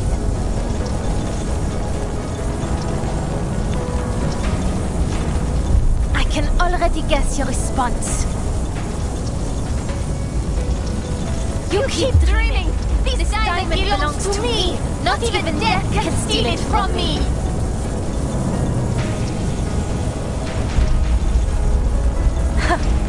Listen to you. You'd make an excellent tavernier.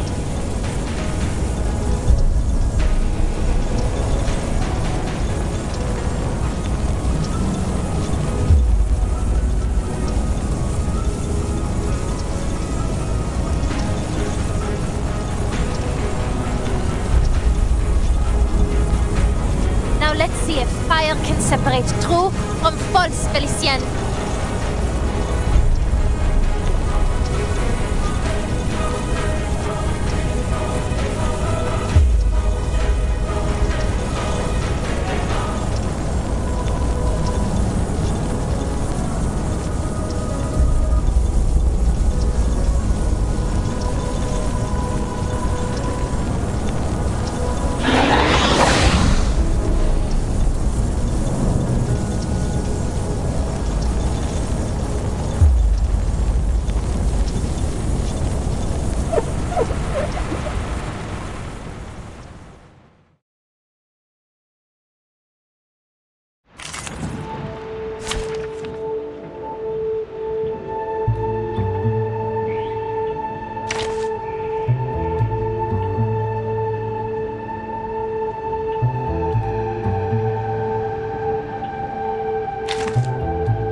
take a deep breath. It is heat treated, no? Saxophones and a bandura? I've got your back. As you wish. Purge the impurities. Listen up. Let's not make a scene out of it.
Do you have Hold your breath.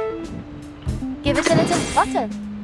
my next performance? Bubbles bursting. Goodbye. Let me help.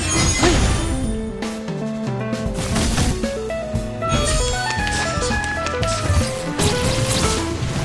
Somebody's backing me. Or maybe take it. It is heat treated, no? Give it a little water.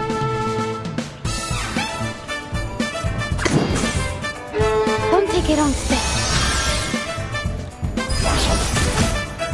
Eliminate what is false. For everyone.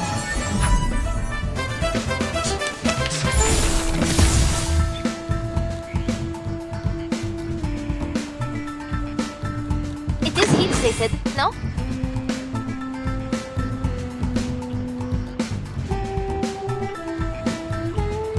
Saxophones and a band. Do you have any requests?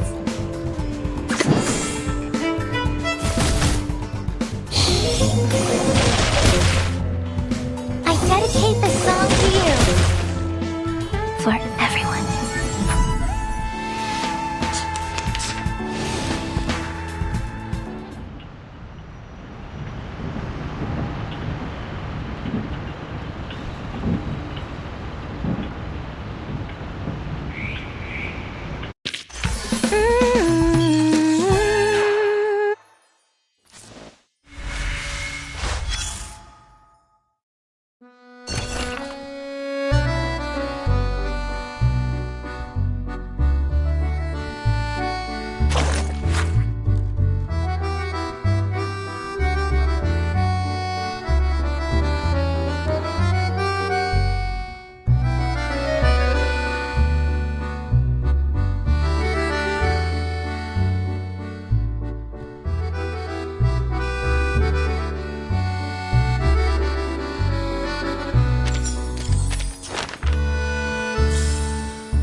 Then Adele's personality wasn't entirely consumed.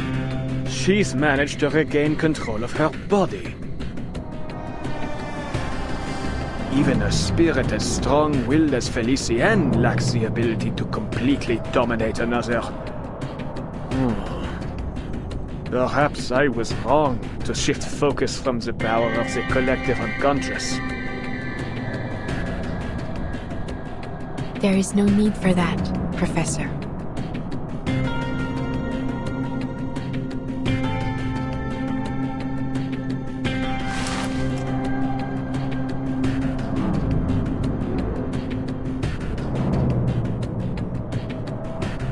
Even were you to interfere, the outcome would remain unchanged.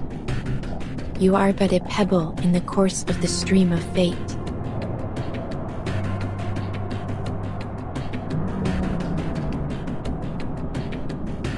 Wait with me a little longer.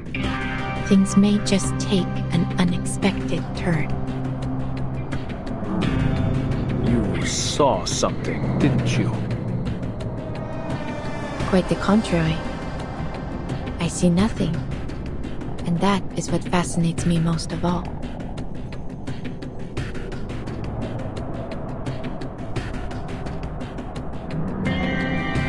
You're fired, Adele!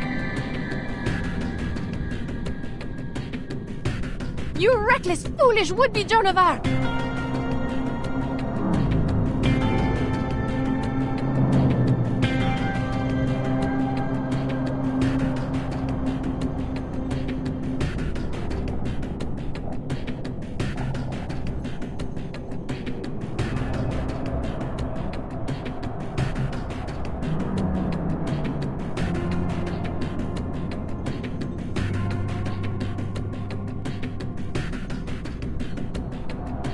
That's almost flattering.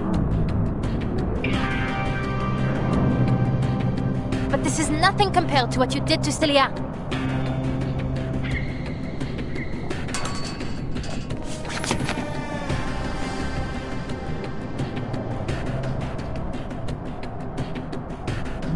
Adele, hurry! Turn your fire on the diamond!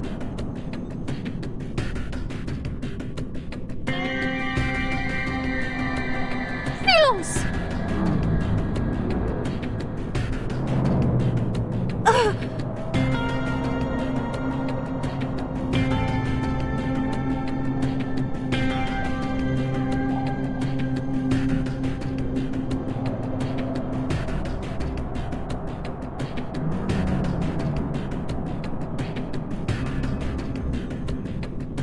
Stop this, Felicienne!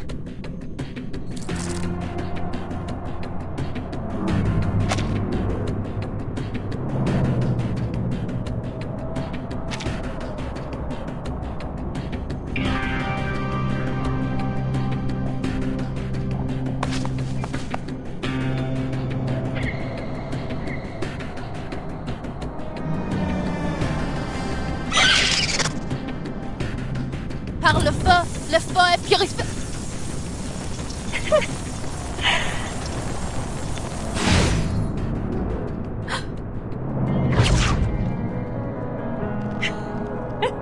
You disgusting hypocrites!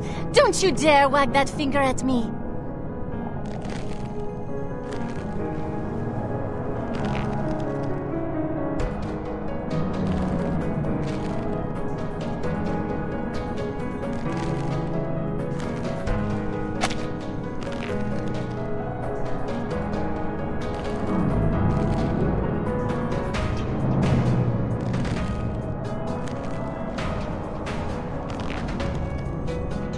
You may fool everyone else, but not me.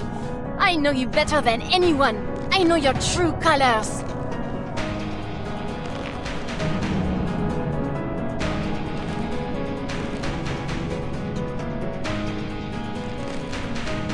Deny it all you want, but our souls are entwined. Because deep down, you and I are just alike. Take pride in it, girl. Hosting me will be your greatest achievement.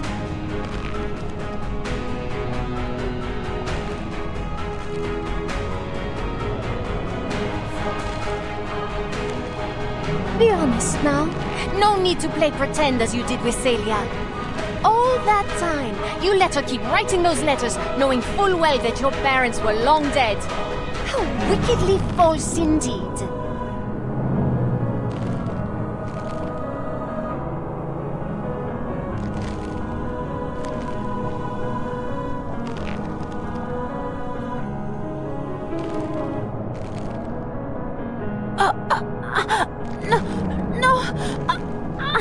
I just...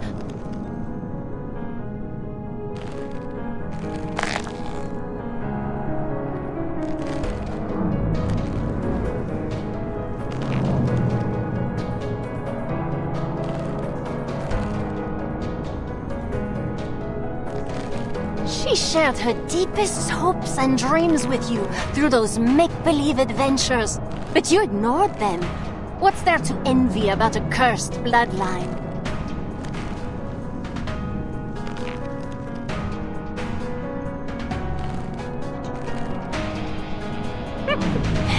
I suppose you kept her as a salve to your dreary, miserable life. You really thought you could fool the world into thinking taxi driving was your highest ambition? Deep down, you've always craved more.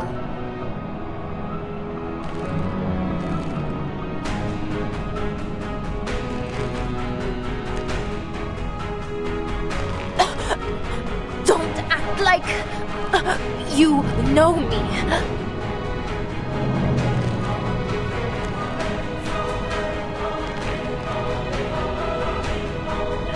But I do know you. I know each and every one of your wicked thoughts better than you do.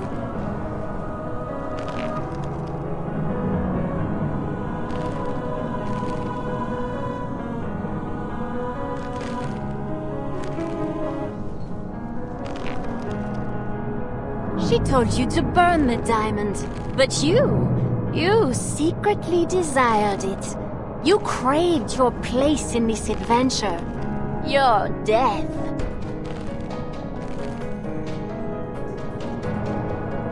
Who could blame you for triggering the curse? You weren't chasing treasure, not by choice, not like your parents.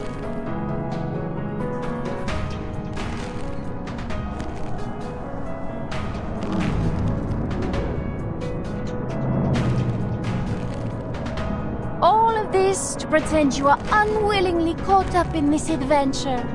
You even get to play the savior.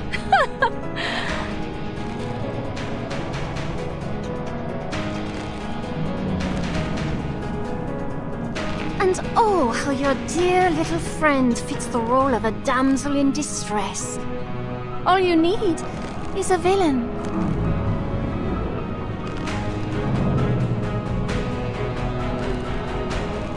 And that's where I came in, just as you wished.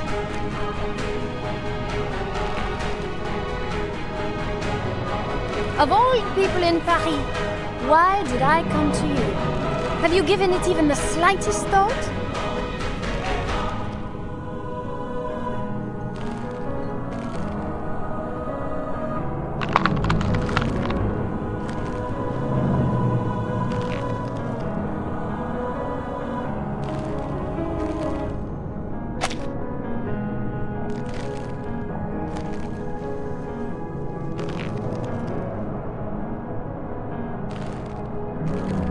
Admit it, Adele. You wanted me to hurt Celia.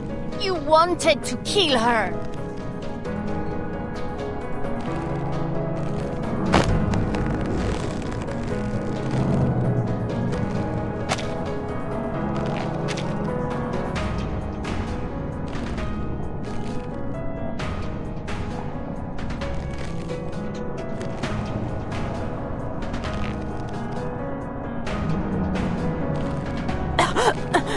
You're lying.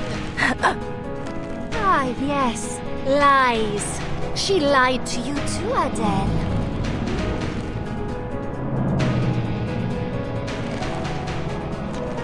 You really are a perfect duo. Two little liars keeping secrets from one another.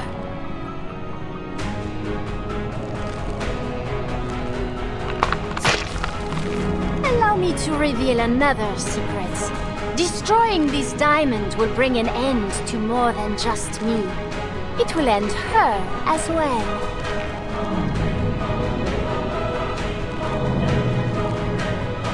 Though perhaps, without her, you might at last be free. That's not... true.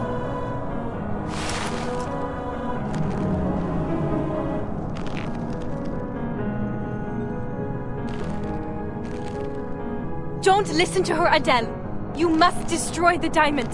The depths of myth must not be unleashed. Lose your friends or lose the city? What will it be, Mademoiselle Tavernier? What am I saying? I have no intention of giving you the chance to decide. I am not about to die again.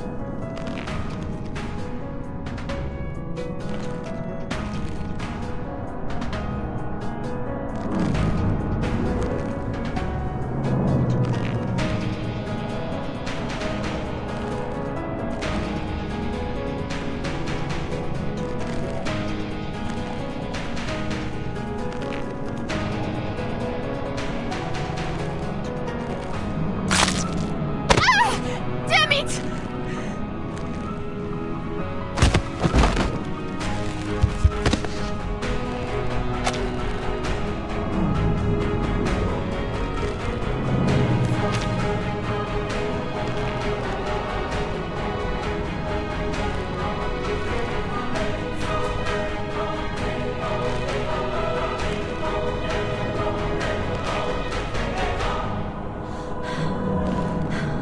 Funny that. I'm not ready to die either.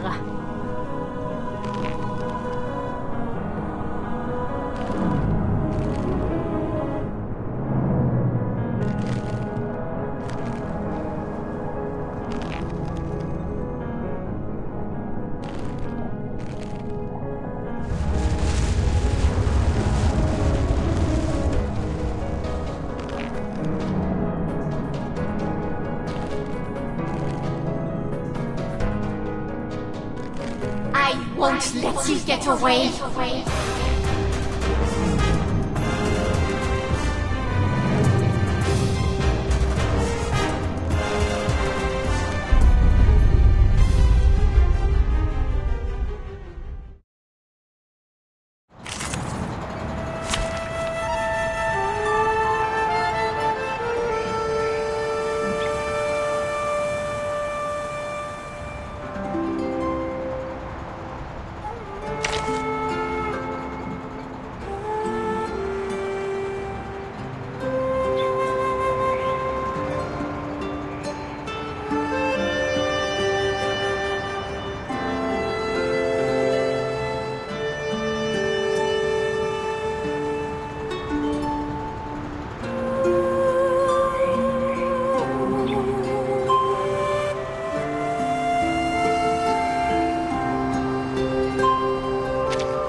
Держись, Алия.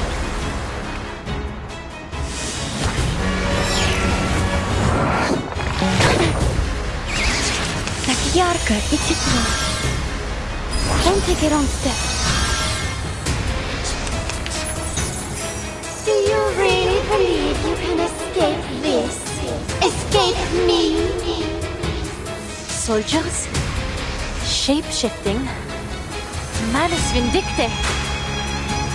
My dear, foolish Adele, you are but a grain of sand before the tides of fate.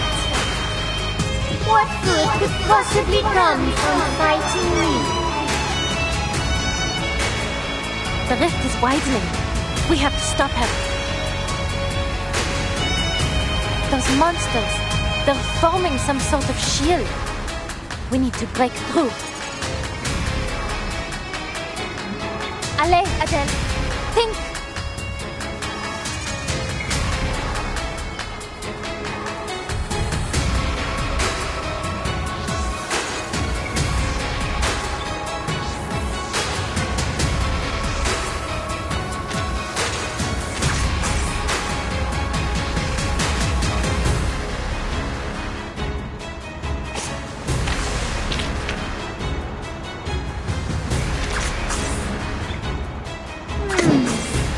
Give it a little water.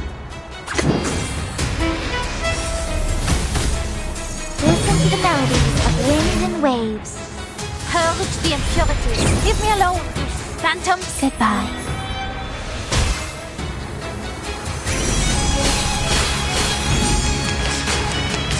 If the depths of myth is nothing more than a sea of collective unconscious, then the creatures born from it must be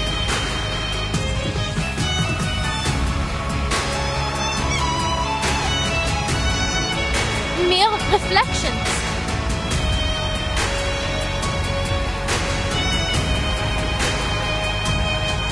Or maybe take a deep breath.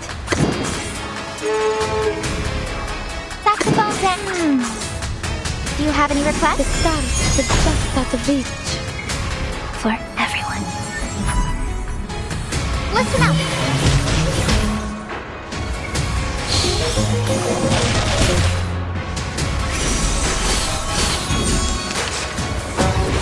Breach of free breeze past your enemy. Так ярко и тепло.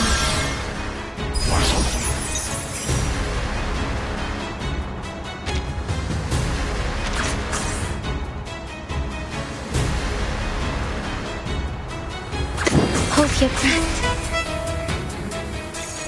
It is heat-related, no? Please. Listen. But only for an instant.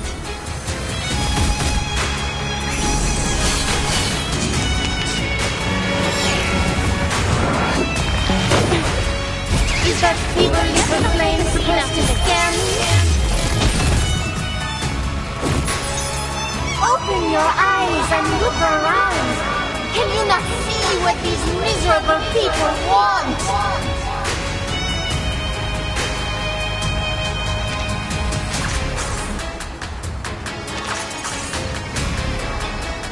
Or maybe take a deep Give it a little water. Eliminate what is false. I've got your back. Purge the impurities. Nice racket you make.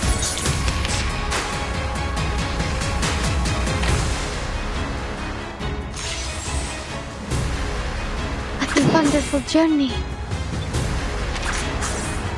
It is heat-related, no? Даже далеко в космосе. Все равно здесь, со мной.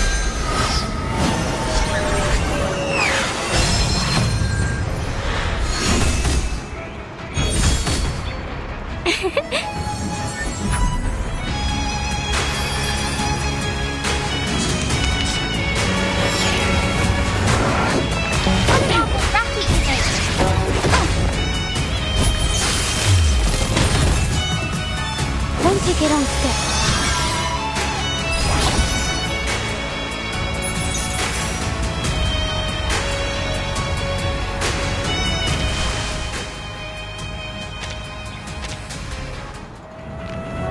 Will there be time for a nap later?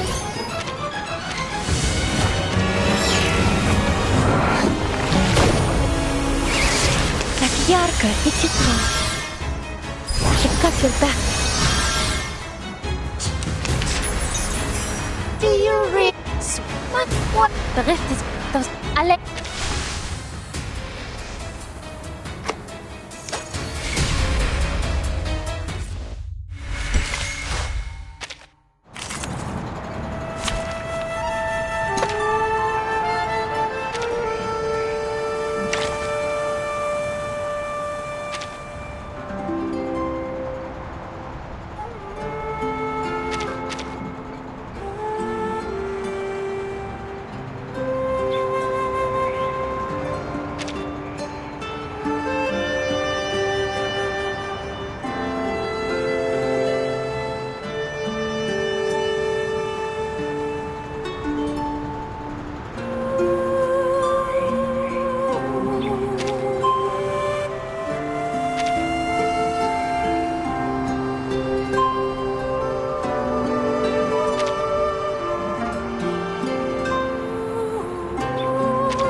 There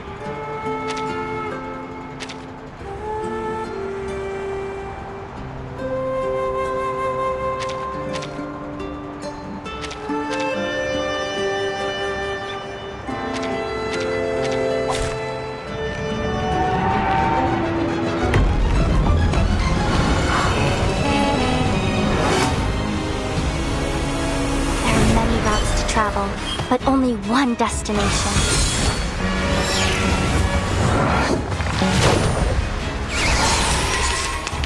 Do you really? Sold. Wait, what? The rift is. There's much. Allez! Taking a peek inside. Agreed.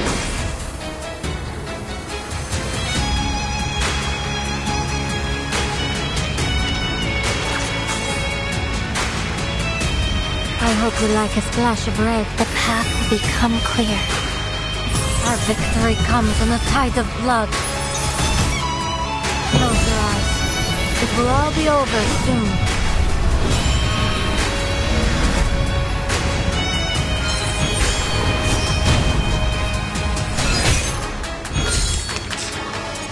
Let's not make a scene out of it.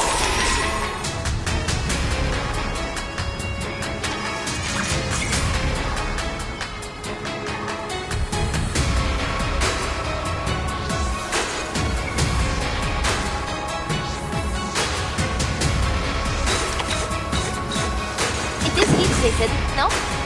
Give it a little butter. Listen to this. Purge the impurities. Leave me alone, you phantom. If the depth of myth is nothing more than a sea of mere reflect.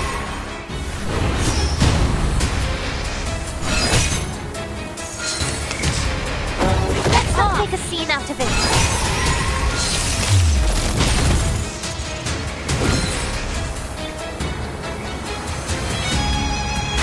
Feel like making some new pointy-toothed friends? It is easy to give it a little butter. Now, give us a big smile!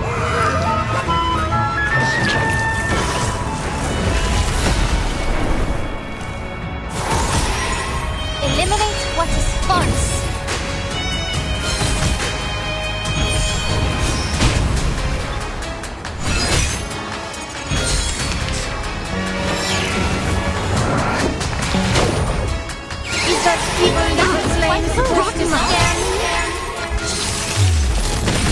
Open your eyes and look around. Can you not see?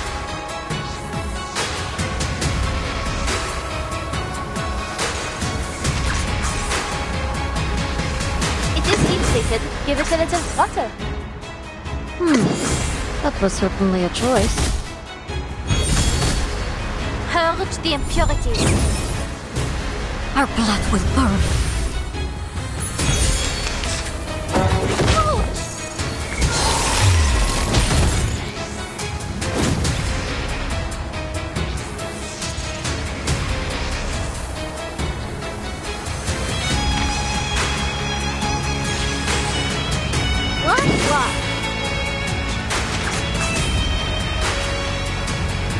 It is heat-treated, no? Agreed. How about a game of hide and seek? Trust me, it won't hurt.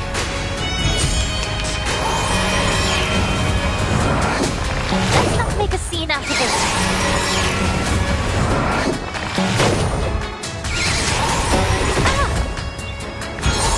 I'm nobody. Just a tour guide from Paris who can handle a car. And tell truth from lies.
Par le feu est purifié.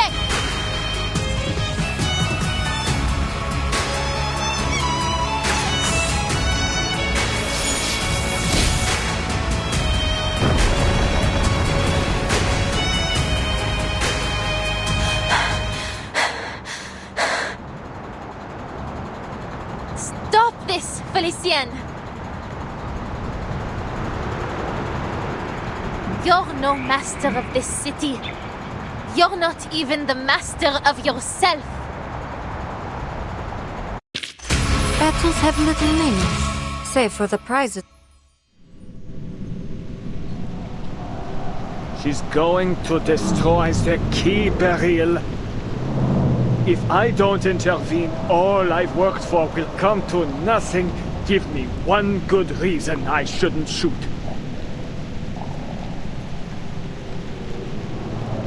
The rift of the archive of imagery has shown no signs of closing, Professor.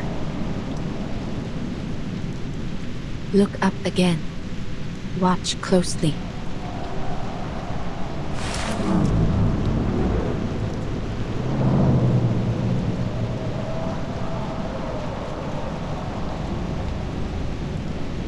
The diamond has already served its purpose.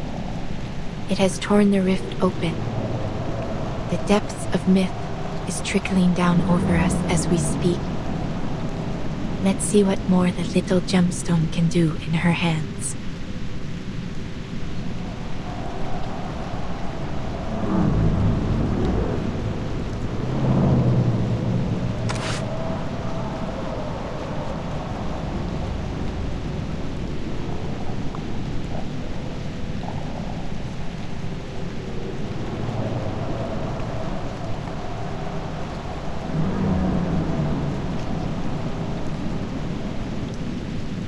Celia, you said you'd buy me a good luck necklace after you publish your paper.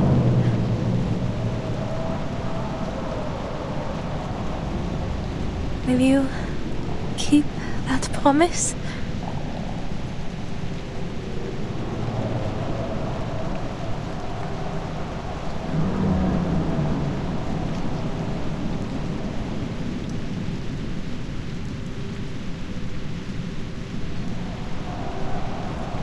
You're too cruel, Adele. Why didn't you just tell me? I wouldn't have had to write all those silly letters.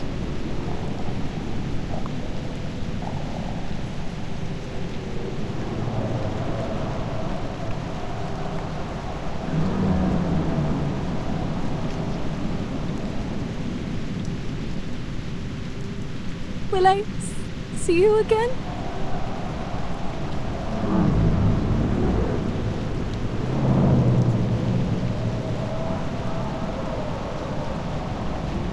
I'm not sure.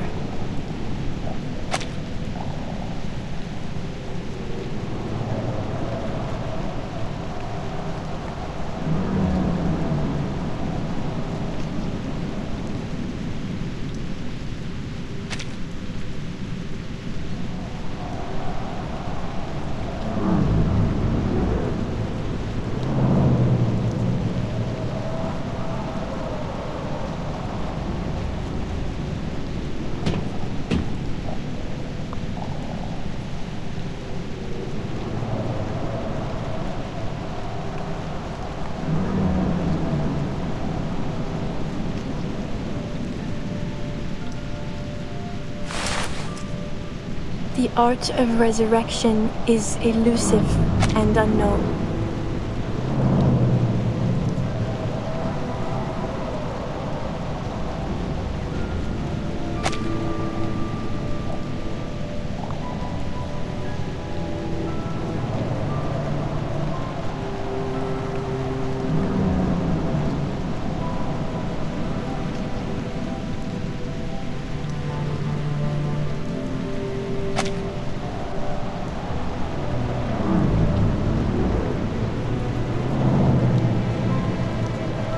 I don't know what will happen after the diamond is destroyed. What Felicienne said, it was just speculation. There's no more time, Adele. Make your decision. Now.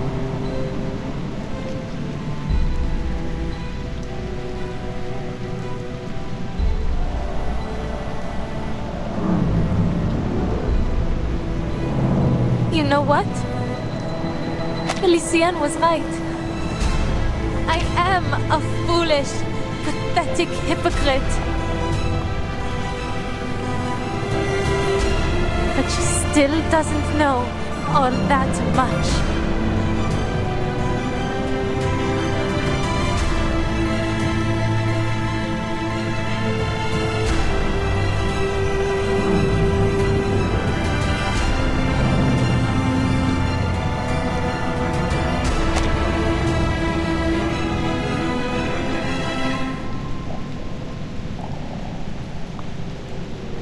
You were never the damsel in distress. No, you're the hero. The adventurer. You were the one who uncovered all the clues. You were the first to embark on this journey. You're more of a tavernier than I'll ever be, Sissy.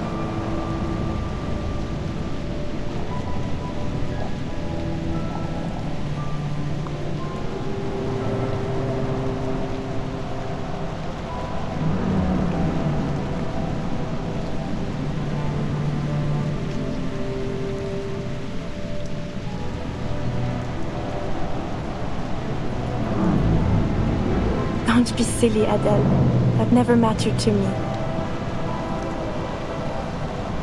It wasn't the tales of gemstones or adventures that drew me to the Tavernier family. It was you.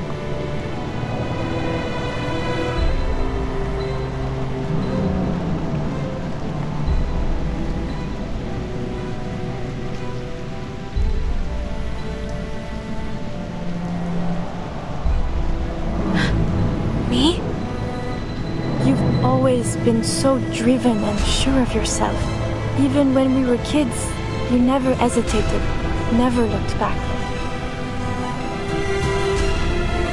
I wish I could live without regrets like you do.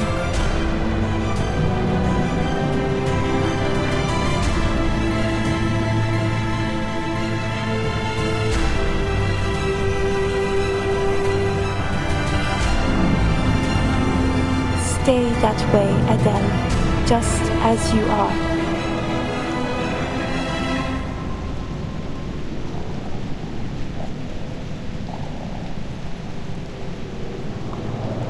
Well, maybe not completely without regrets.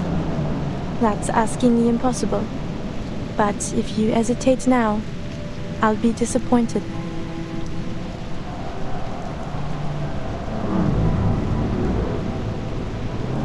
So go on.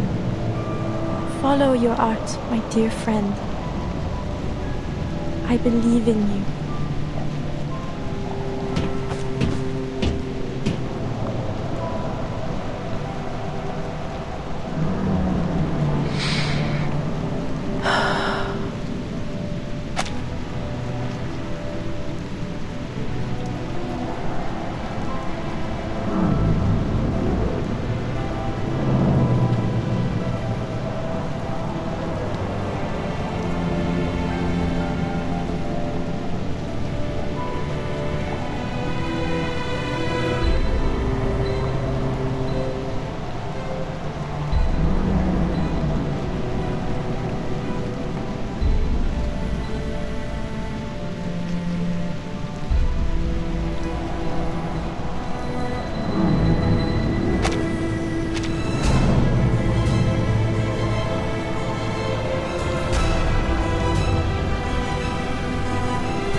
Par le feu est purifié.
How can it still be here?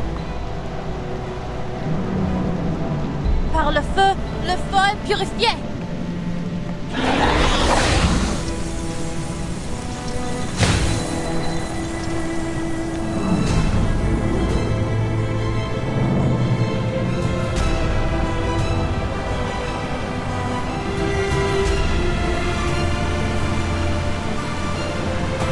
I burned the beast of Gévaudan.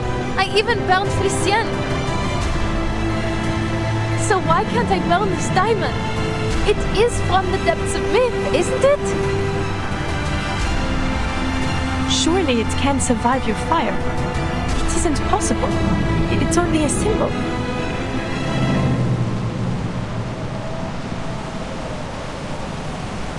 A primordial symbol, yes. That is precisely why it survives.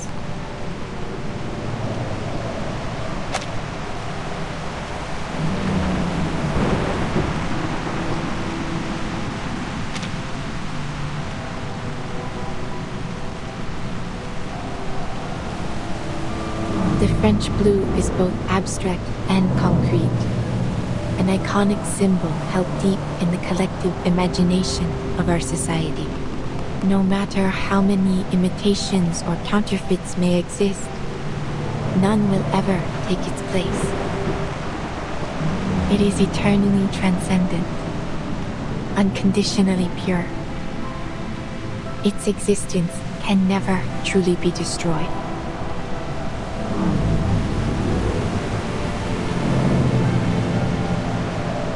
You have done all you can, Adele. Bravo.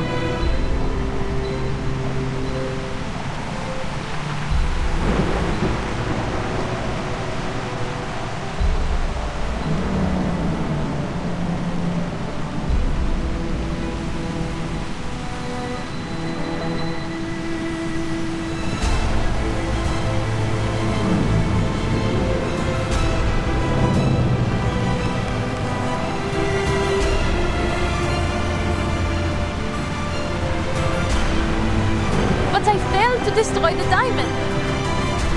Celia and Felicienne are...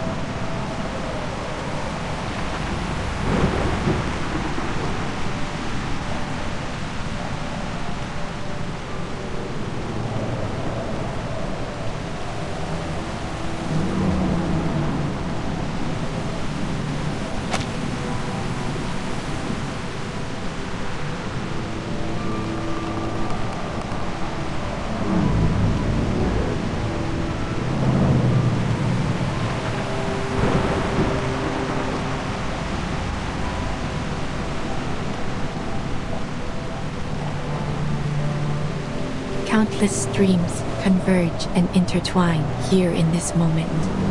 An unstoppable downpour is coming. And in it, you are a remarkably stalwart droplet. Your struggle has at last reached its conclusion. The rain. It is about to fall.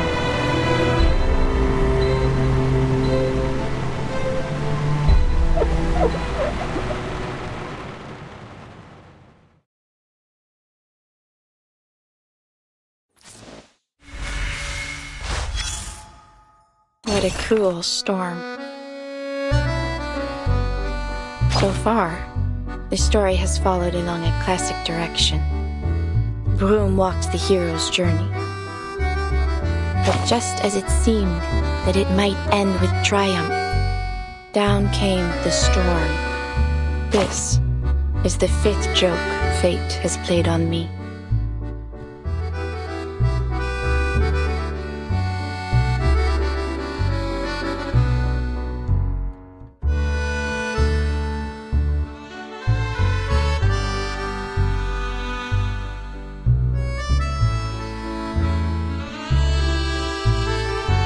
I must be honest with you. There is something in it that I like. As dreadful as it may be to stand before a future I cannot foresee, I feel something else. Perhaps you might call it hope. For someone born with my abilities, there is a strange beauty in moments like these. To know how it feels to know nothing. Yes, though I understand it may come at a great price.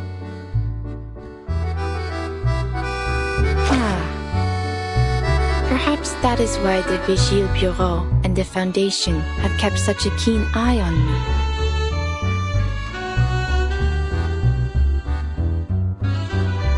Perhaps they think me one of those storm advocates.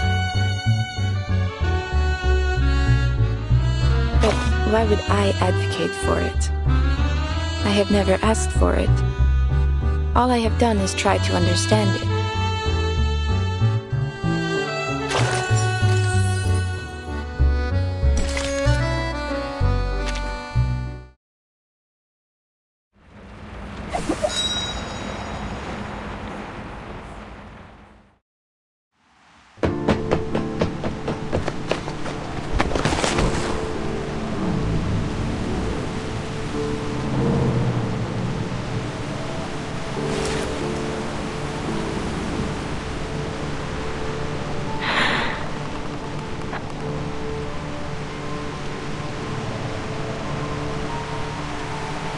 Just as it was meant to be. What? This ridiculous sight. This distorted Paris.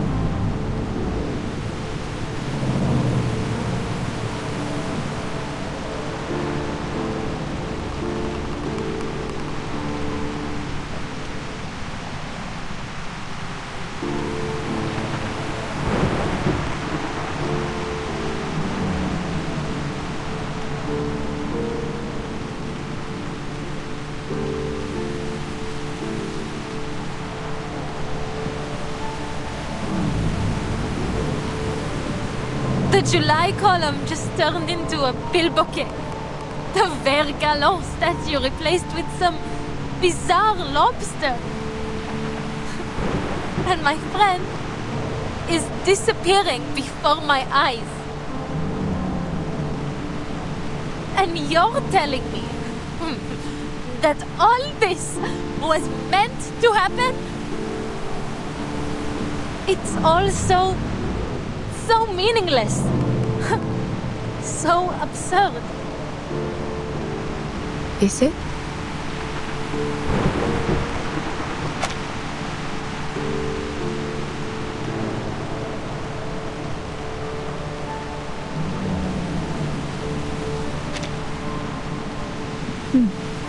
Perhaps you are right, Adele.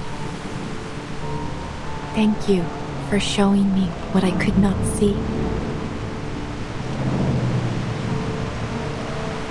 Fate, destiny.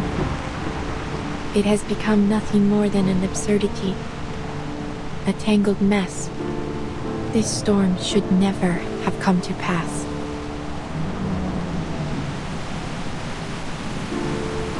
Storm?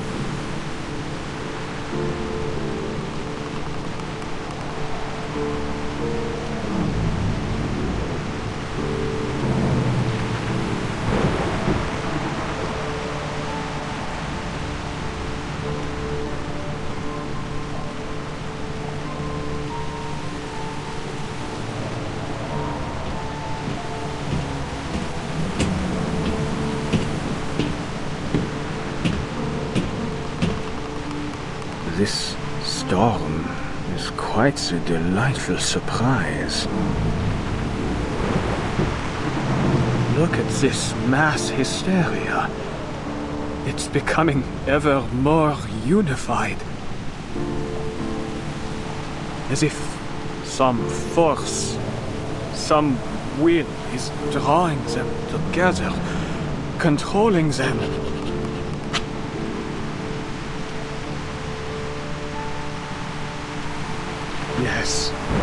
Yes, I see it clearly now. The world is a stage, a performance with no script, and we have arrived at the moment when the curtain must fall and the scene must shift. This upheaval, this shift we've ushered in, has been intensifying the turmoil of the era. What a marvelous device. It's just the spark we need to ignite a cleansing fire. With this power, we can manipulate the appearance of the storm as we please. The changes to the mass hysteria, yes, it's all obvious now. They were born from the collective subconscious. We are mere actors on this stage, for the material world is nothing but a projection of the mind.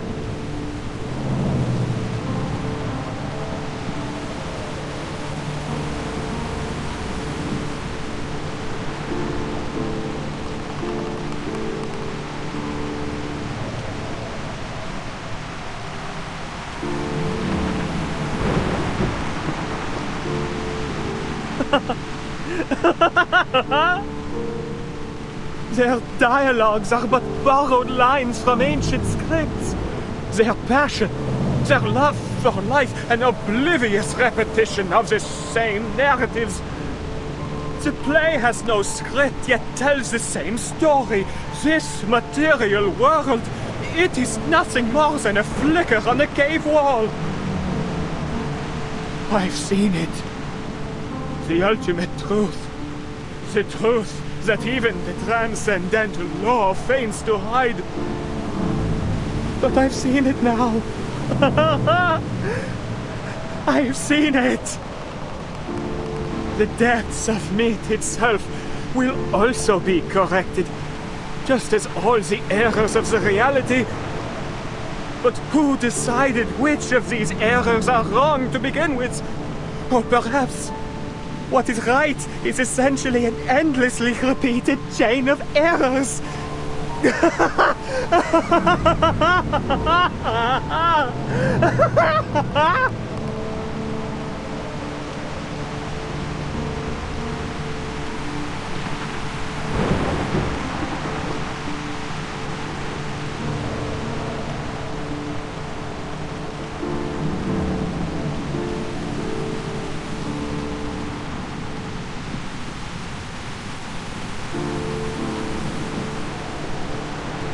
What's wrong with him?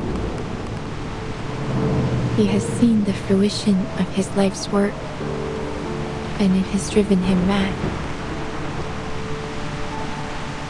But mad or not, none of it will matter soon.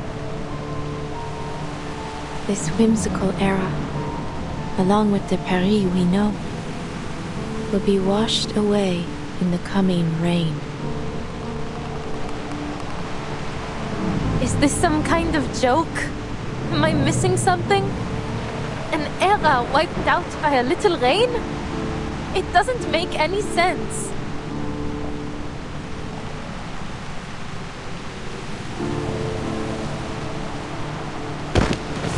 No! Celia!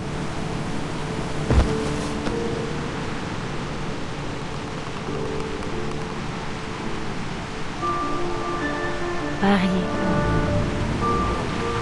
La ville lumière, la ville de la romance, une tapisserie de symboles.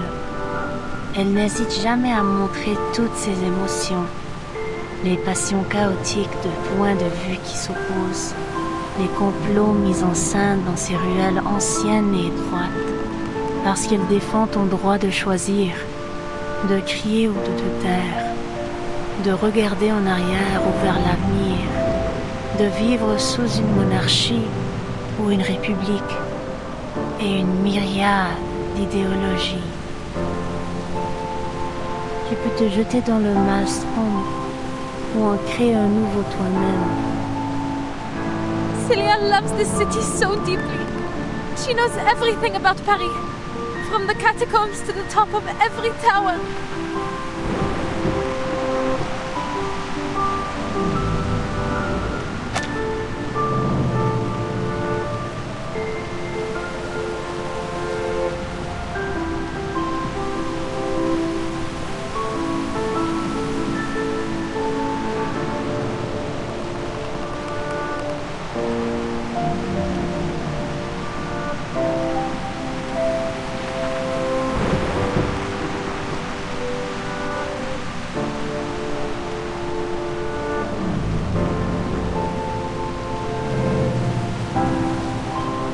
La ville lumière, la ville de la romance.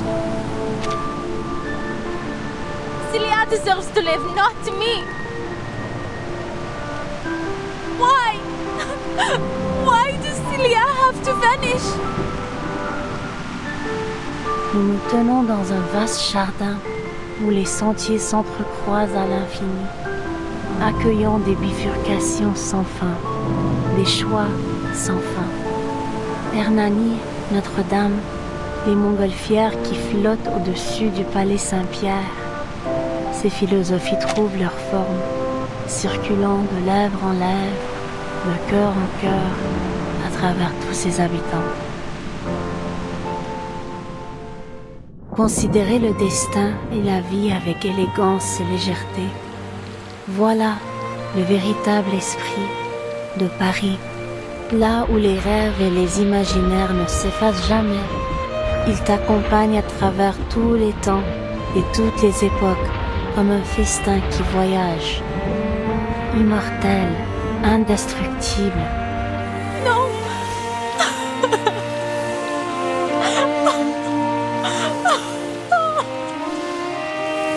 What more is there for me to seek in this meaningless, inferior world?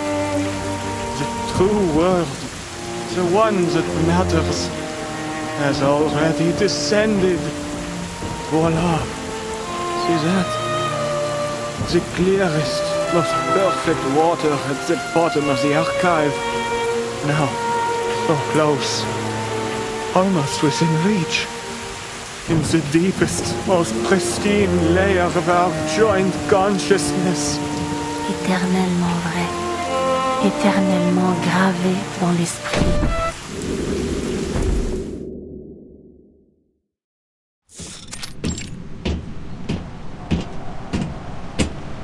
The rift is closing.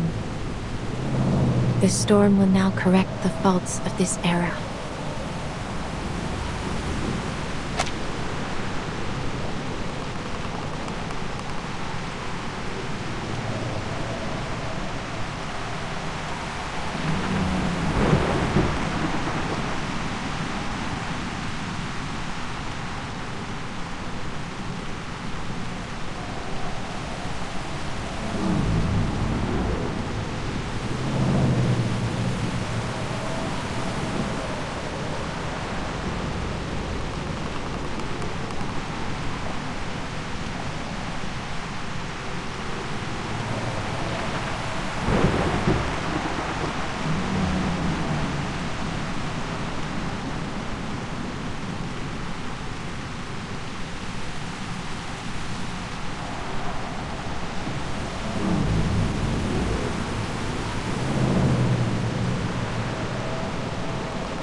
Éternellement gravé dans l'esprit.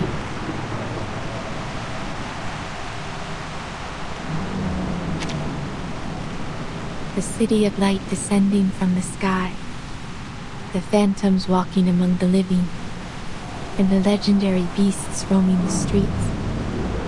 They will all vanish. The mad have fulfilled their wish. The play has come to an end. Everything once in chaos will be brought back to order. No! Beryl!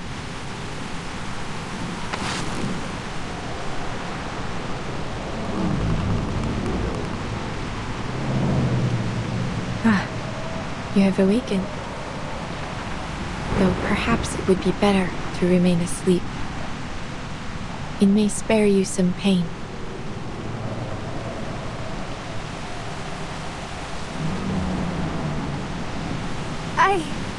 I am no coward, Beryl.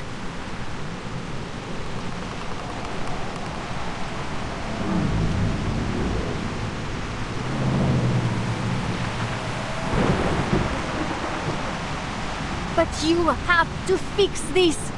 You have to do something. Tell me how to change this. Just a hint.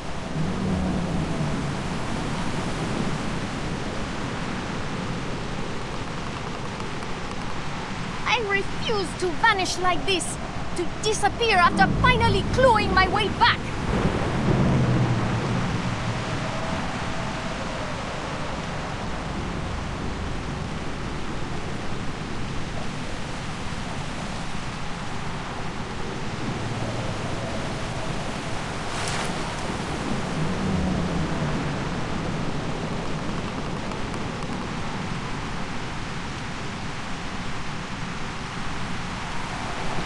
Those worthless grovelers who can't even use arcane skills.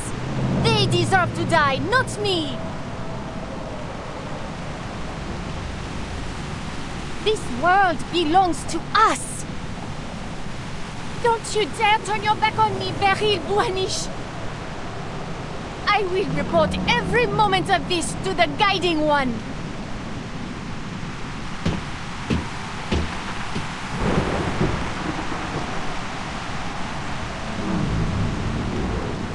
I saw what you did to Laurent Roseau. You drove him to his death.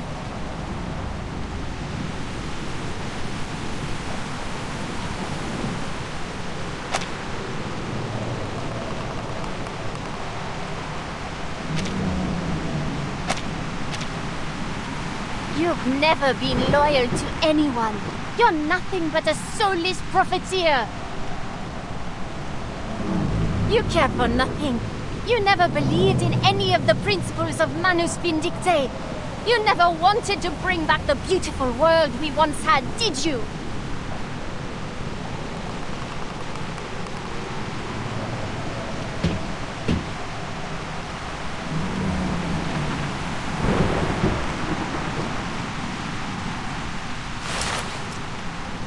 How amusing.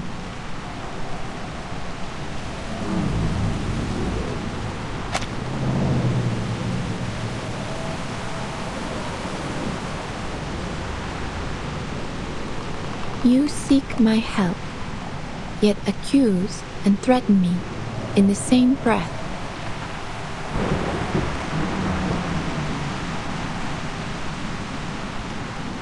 Do you think you speak to me from a position of strength? What would you do if our positions were reversed, dear Felicien?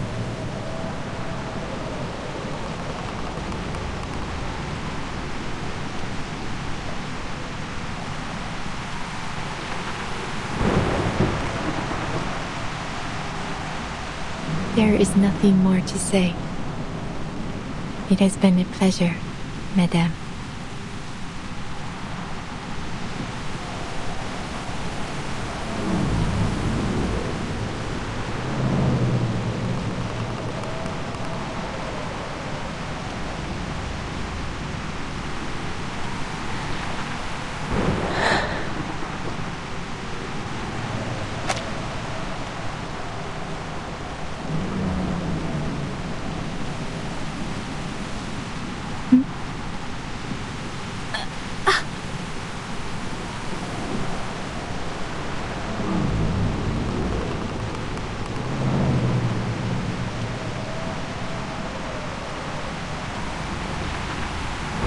Please.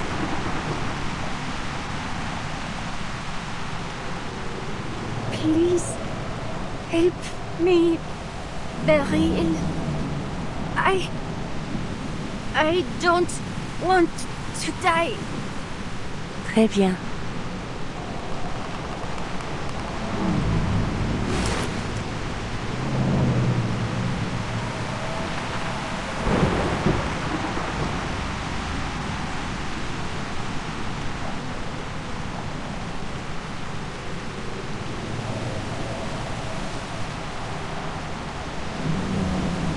What do you think, Adele? Should she be saved or pay for what she has done with her life?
sounds like you're just trying to pass the burden on to me.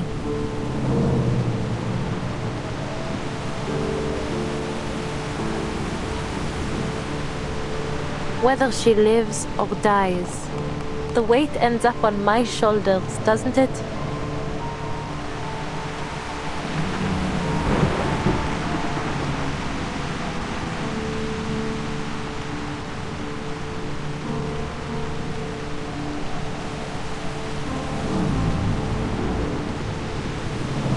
In many ways, you two are alike. Neither of you can stand by as fate attempts to pull you down its path. You fight.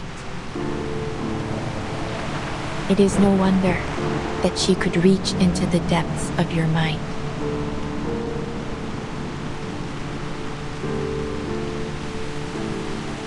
Now, her very existence is in your hands. You will not have another chance like this.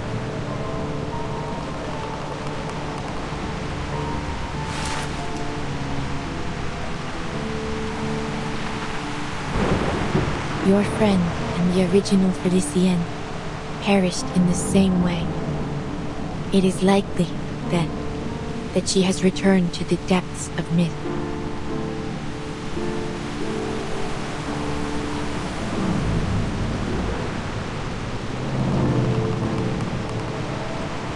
Should Felicienne live, she may become the key to discovering the truth of that realm. And in time, you may even find a way to bring your friend back.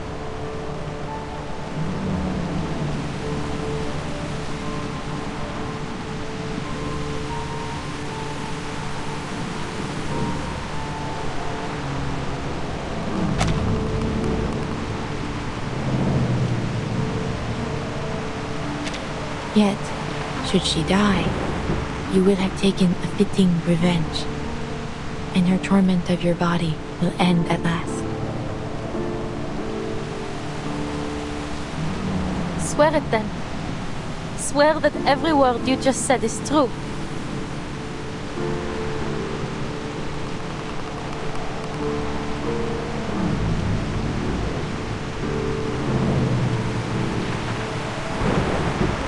You ask for something beyond what I am capable of.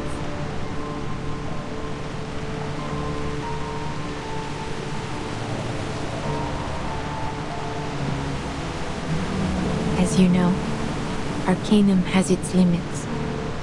There is no absolute way to prove one's intentions or words, just as I cannot see all ends as clearly as I once did.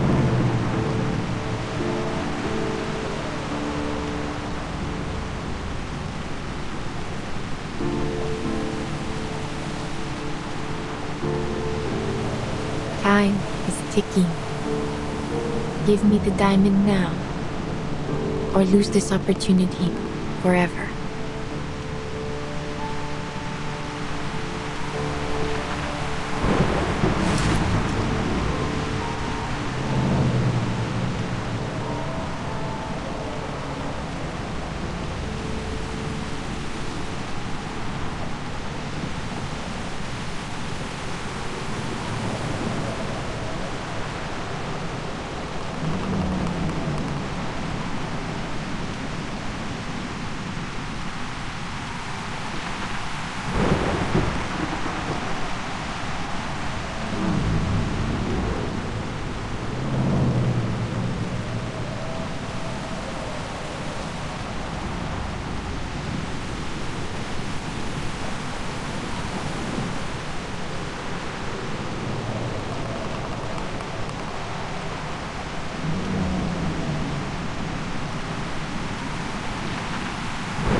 Take it.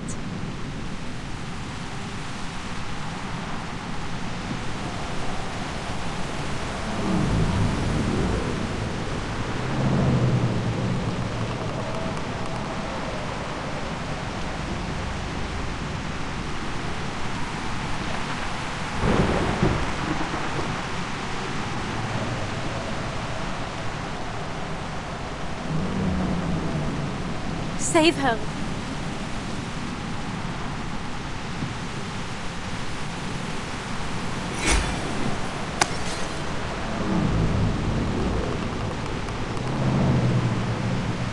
Merci beaucoup. You have led me to the answer. I will respond with the sincerity it deserves.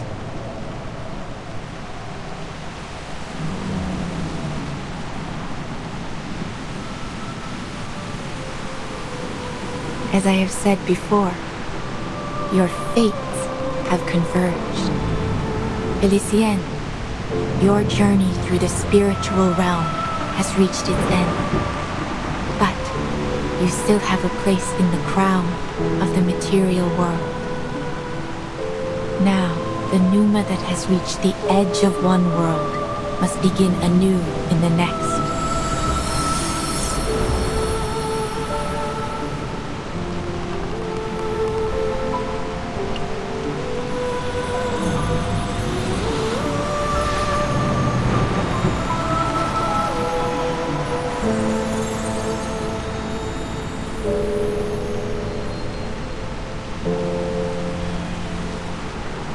Take this, Adele, an accolade for your adventure.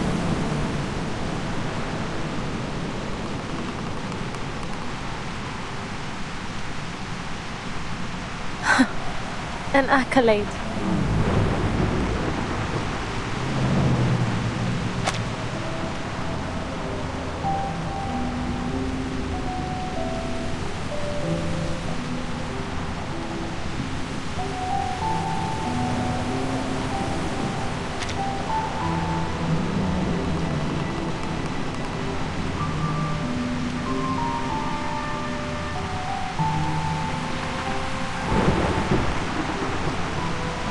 Merci. But your eyes. Please do not worry yourself. It seems I have walked this shoreline too long. I have grown too accustomed to watching its flow.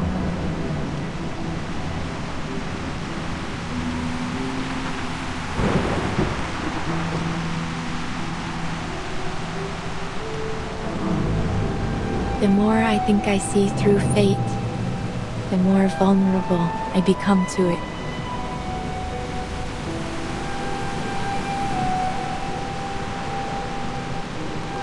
Still, I chose to watch one final time. Just this once.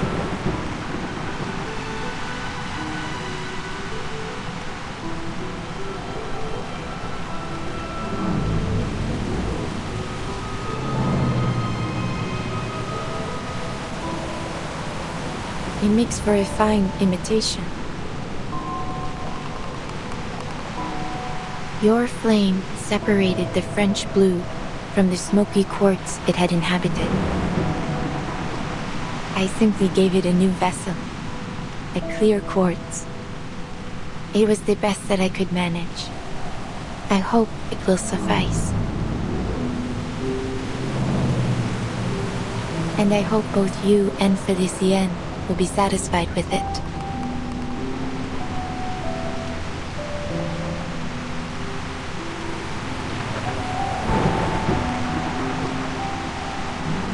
Will she wake up soon? And when that happens, will I still see her image in my hallucinations like before?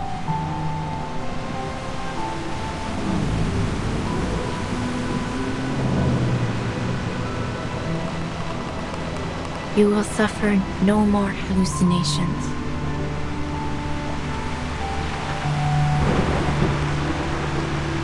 And she will awaken again, in time. Yet you will be the sole master of your body. She is but a soul quietly bound to it.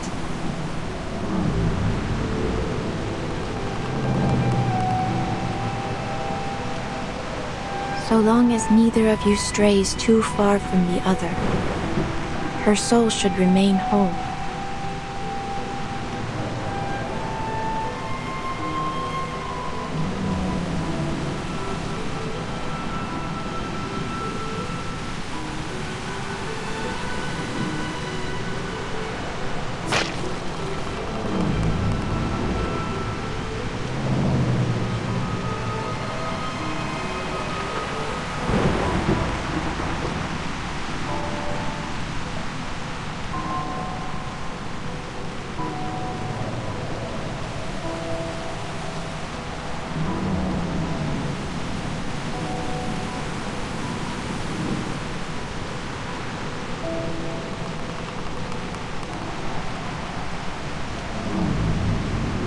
The rain is about to fall.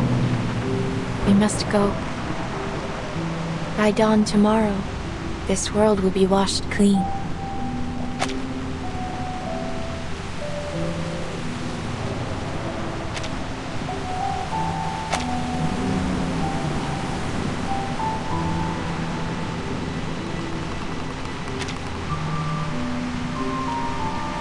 I must admit, I enjoyed this ending of yours. But whether you continue to the next chapter is up to you.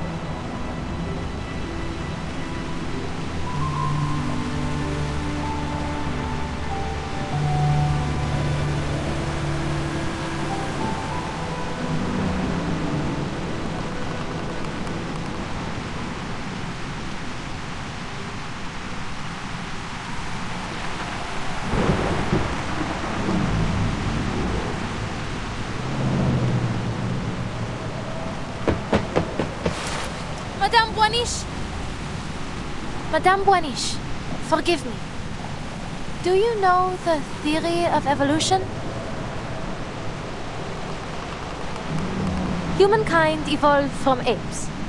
I don't understand the science, but in short, we all came from monkeys. But then, where did that monkey come from? Are we all just a copy of some ancient thing?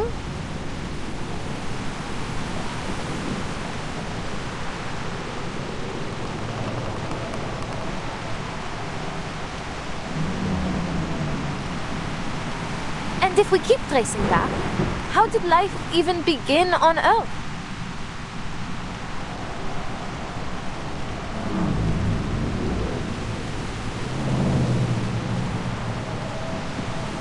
Can we ever find that original spark of life? Is it even possible?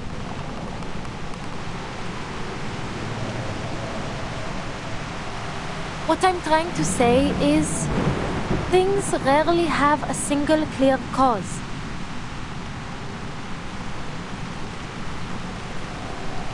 The birth of life is complex. It can be influenced by all kinds of factors. Maybe that applies to fate, so whatever happens, I don't intend for my story to end anytime soon.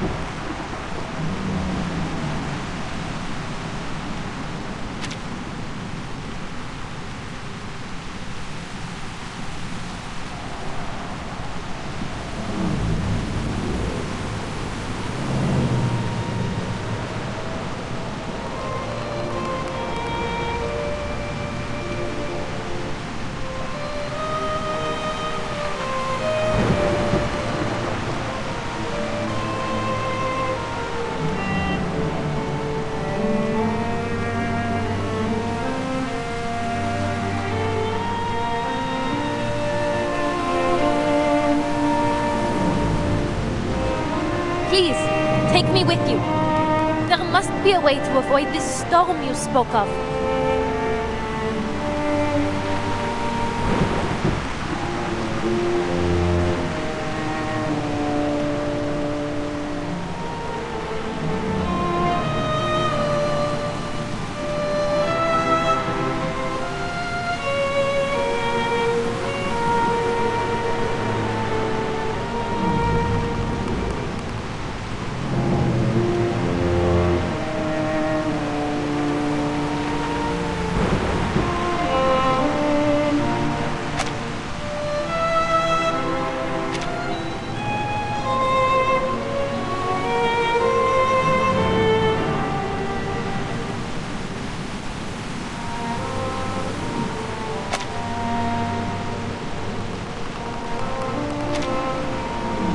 I'll help you find jewels in return.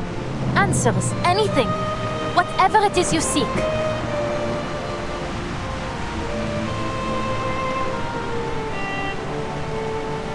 A generous offer. To honor your sincerity, I shall give you an answer. What is it you wish to know?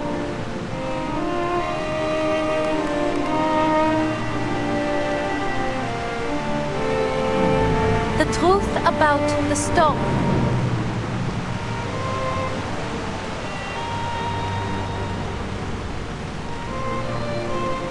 I need to understand it so I can bring back my friends. Including Felicienne.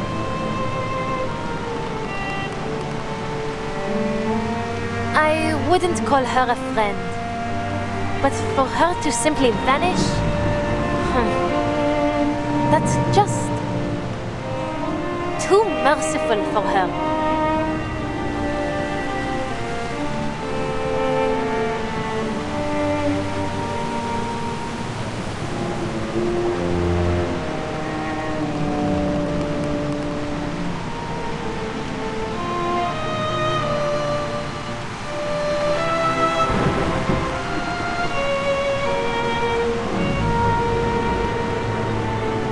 Would you still accompany me, knowing we may gain nothing in the end?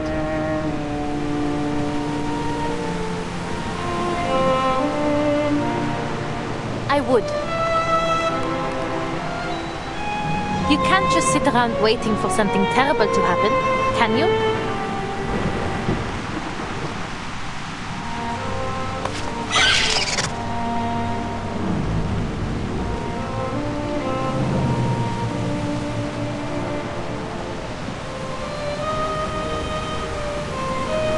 Indeed. I suppose there will never be an age lacking those who chase gemstones and answers about their fate.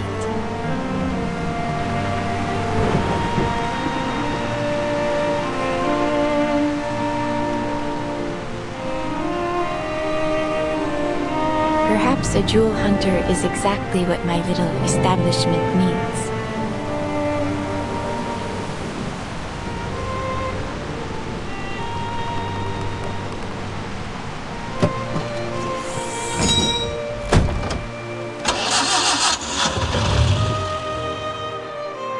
Which way do we go, Madame Boiniche? Forward. Through the crowd. Allow me to guide you. I'm just glad to be of service, Madame. I hope you have a pleasant journey.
For a long while going forward, I may not be able to divine with the same precision I once had.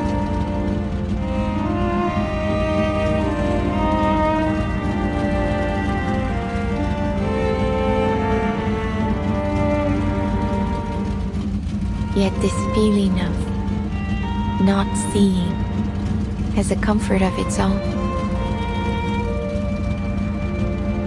If our fate truly is guided by a higher being, I must imagine they are blind.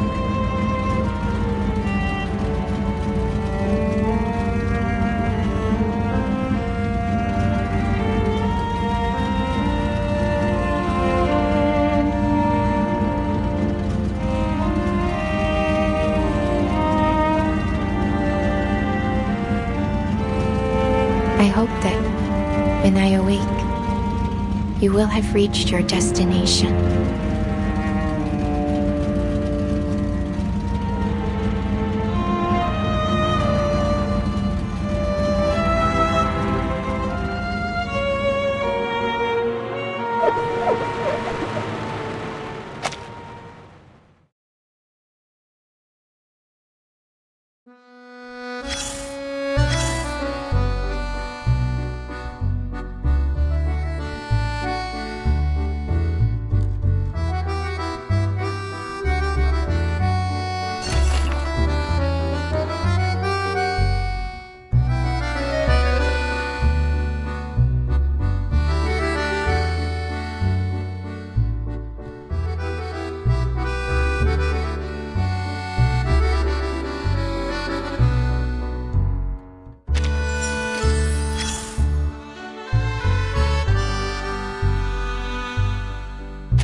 It was then that I decided to help Broom one last time.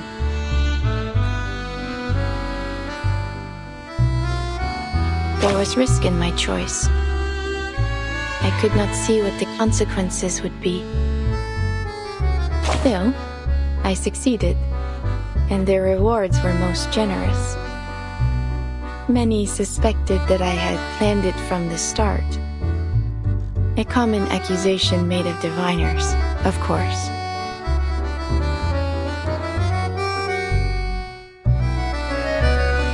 Thank you for your concern. I am doing well, though the future now comes to me through an ever-thickening haze. Though, I should say, I find myself welcoming the lack of clarity. I am now able to watch my daughter grow, to observe her, and feel true surprise in every step she takes. If there is anything to take away from Broom's story, I would suggest this. Sometimes, good can come from being blind to fate's path.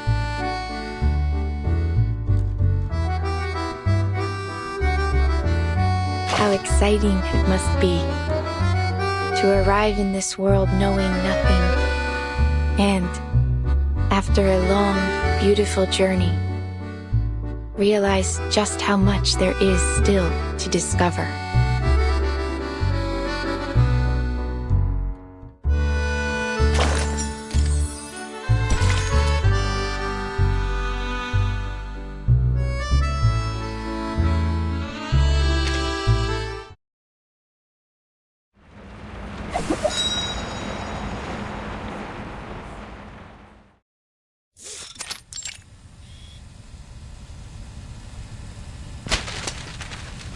So, let me get this straight.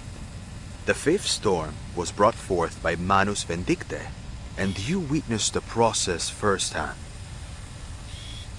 Based on your testimony, Miss Beryl Baunish wasn't an accomplice of the Manus, and she even saved your life.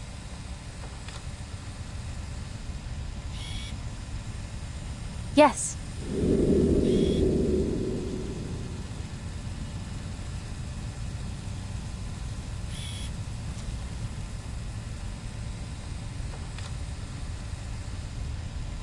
And after that, what happened? I followed Madame Boanish's advice and made it to a shelter that could resist the storm.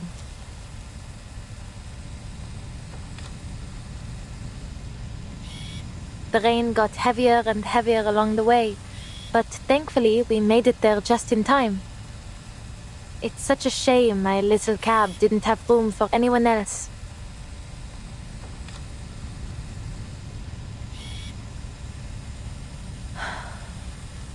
I know that there's still a Paris out there, but it's no longer my Paris. Everything I loved there was washed away in the rain, just as the prophecy said.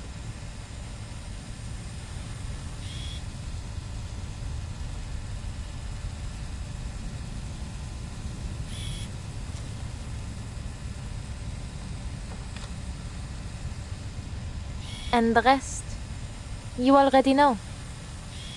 Thanks to Madame Boaniche, I wasn't left on the streets alone.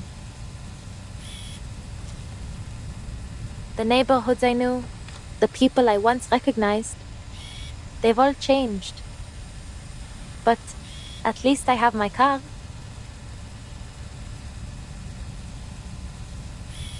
In any case, I still prefer driving the streets to staying in some cozy room.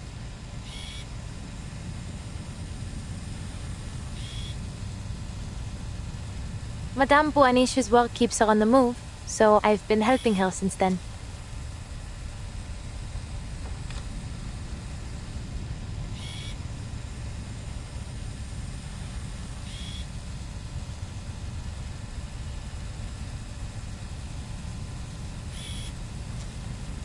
We even went to Delhi to sell her topazes.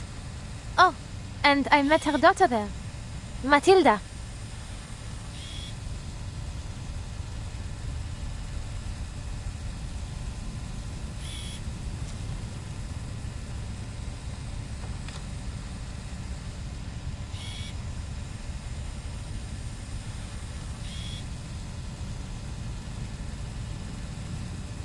She's nothing like her mother.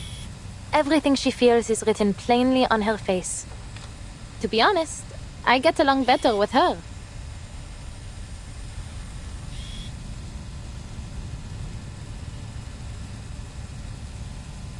Madame Boaniche, she's changed too.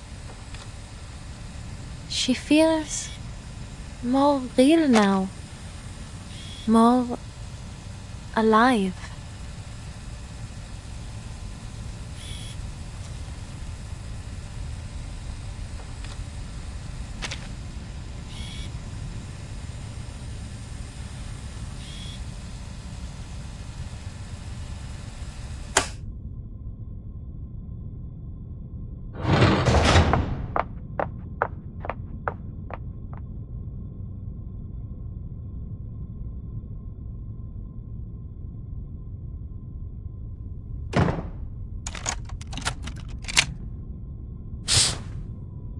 It seems Miss Boaniche is in the clear, based on the witness's testimony.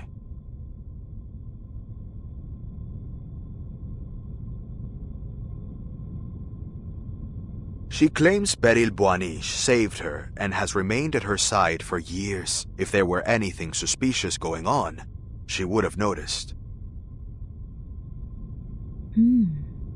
I wouldn't be so sure.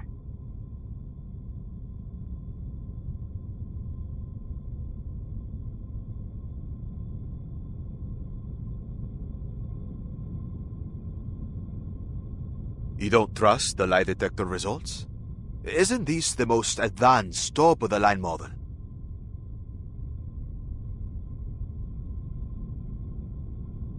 Advanced or not, machines can fail.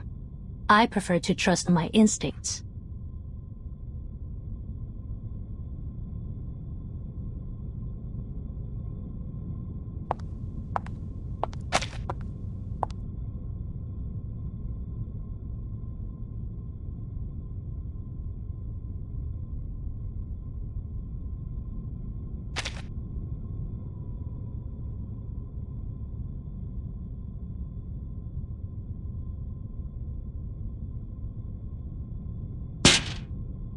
And mine are telling me she's hiding something.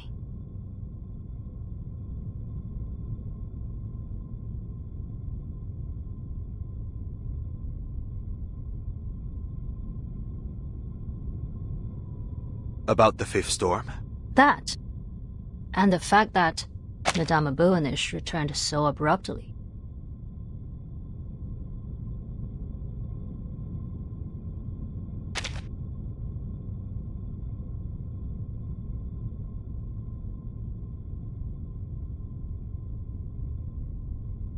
After the ninth storm, she vanished without a trace. Who would have thought?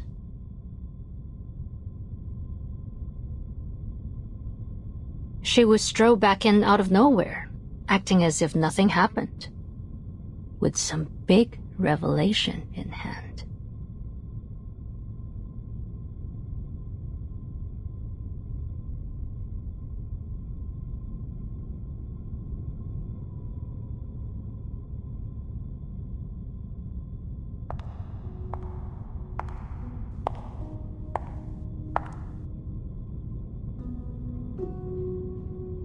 Unbelievable. One sloppy. You'd have been less conspicuous if you'd just written liar all over your face.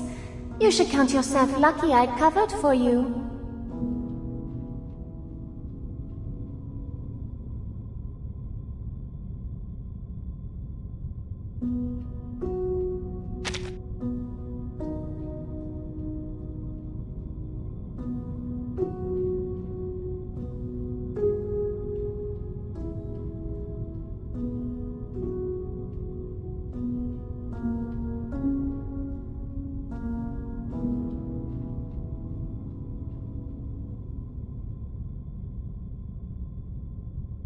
Are you expecting a thank you from me, Felicienne?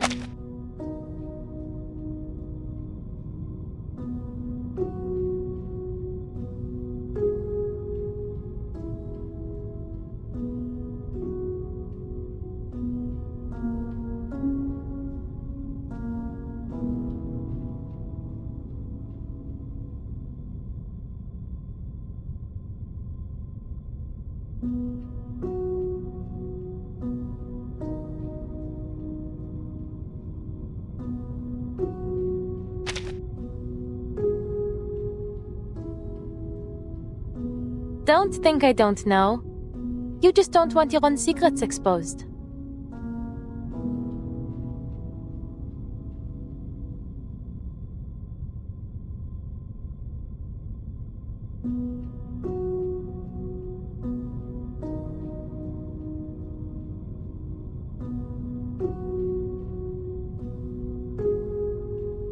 And didn't I tell you to stop talking to me like this while we're on Foundation grounds? Who knows who might be eavesdropping on us?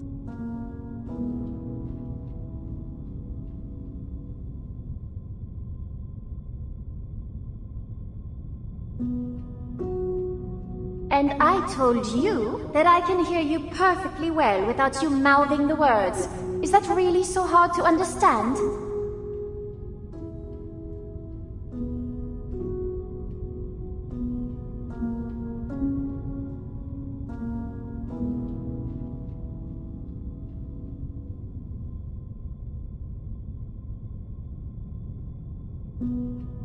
And if I slip up subconsciously?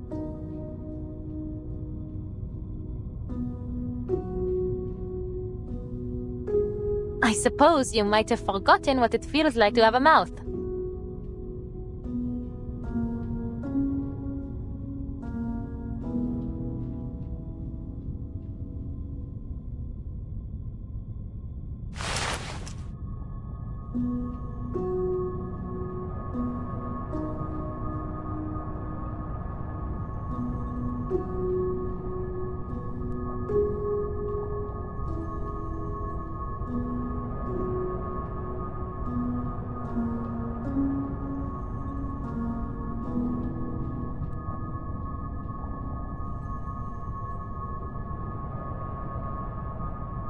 Always so rude to me, while you offer nothing but praise and fawning to that woman.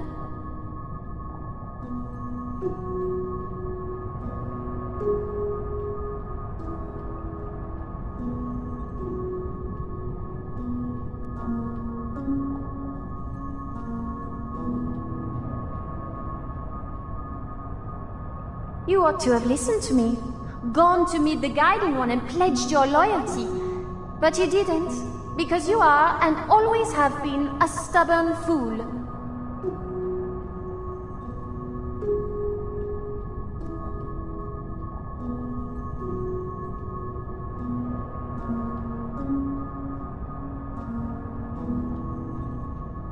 Fine. Side with the Foundation if you want.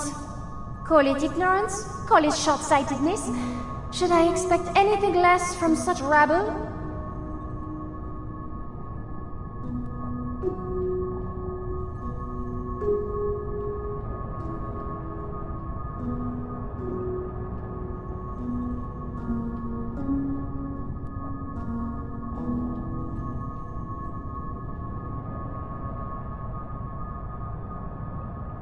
But staking our lives on that woman? That is something far more than simply foolish. Do you really trust her so much?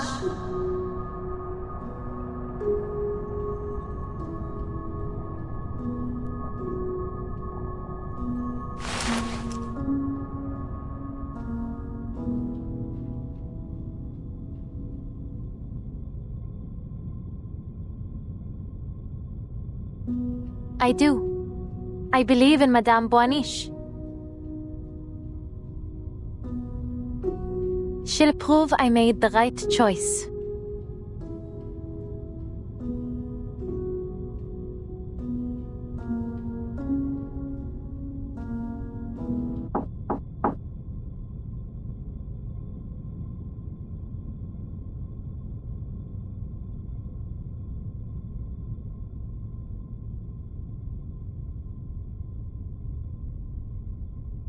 Who is it?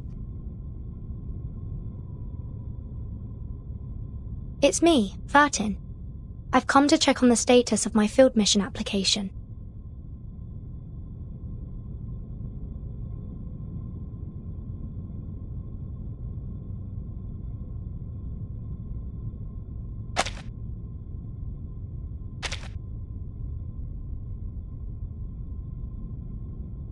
Is now not a good time?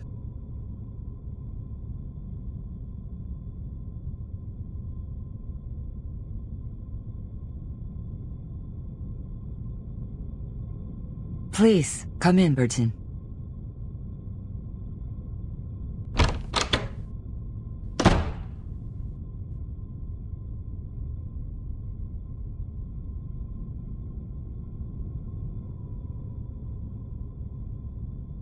We finally meet, Miss Verton.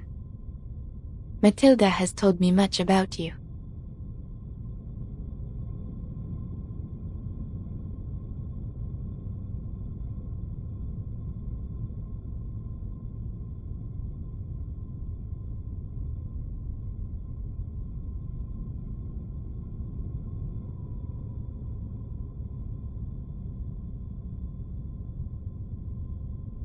Then you must be Madame Beryl-Boaniche. I see we can skip the formalities.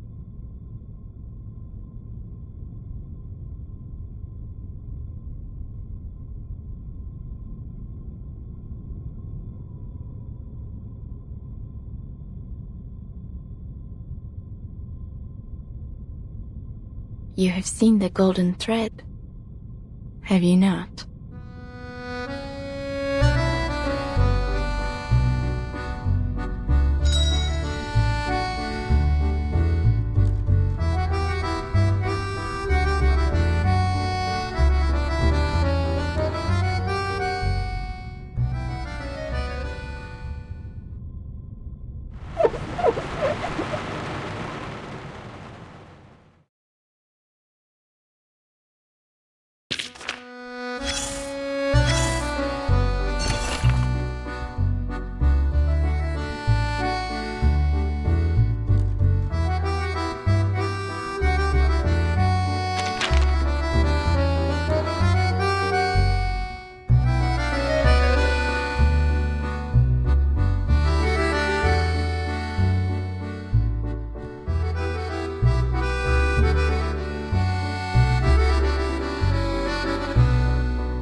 blood?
Picking up. That was certainly a Enjoy choice. it, friends! I have seen to the heart of you. Close your eyes. Very well. I shall hit. Now is the time of repentance. I hope listen to Target lock. enter the gate and see the light. Your eyes. It will all be over soon.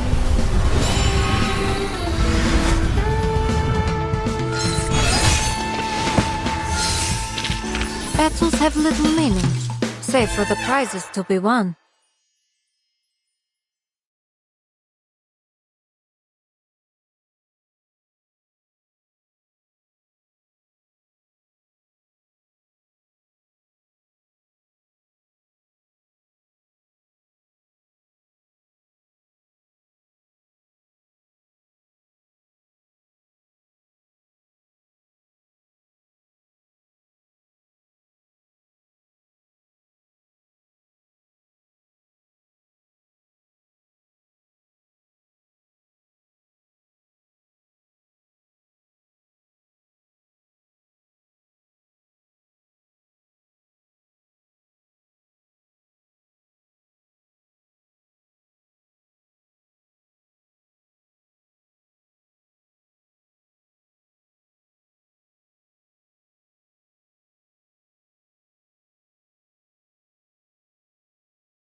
but only one destination. Listen, they say That was certainly a choice. This is love. Close your eyes. Our blood will burn. A shot hit. Now is the time for repentance. I hope you like us taking what? Enter the gate and see the light. Your eyes. It will all be over soon.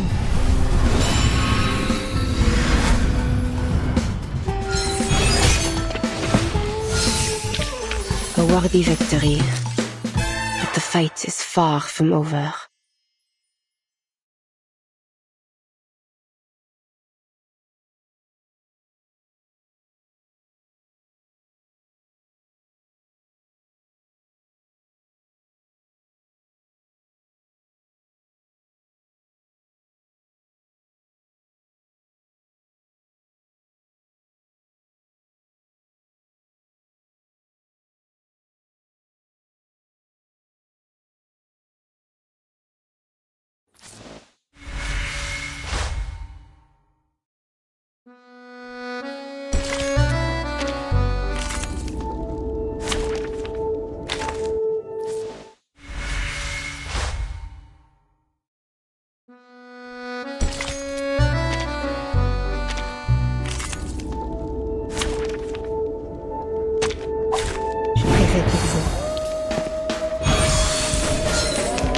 Listen and agree. This is love. Close your eyes. Very well. The enemies of peace shall be stamped out. Now is the time for repentance. I hope picking up what? Enter the gate and see the light. Close your eyes. It will all be over soon.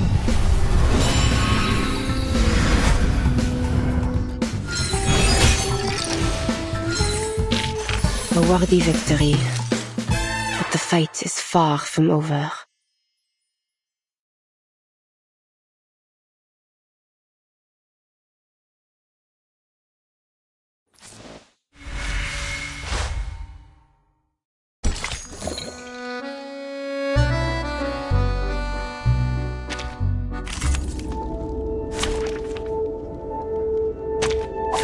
Greetings. Listen, I agree, and sing their thoughts. How about a game of hide and seek? By God's grace. Very well. Close your eyes. Now is the time for repentance. The enemies of peace shall be stamped out. I hope picking up good luck. Enter the gate and see the light. Close your eyes. It will all be over soon.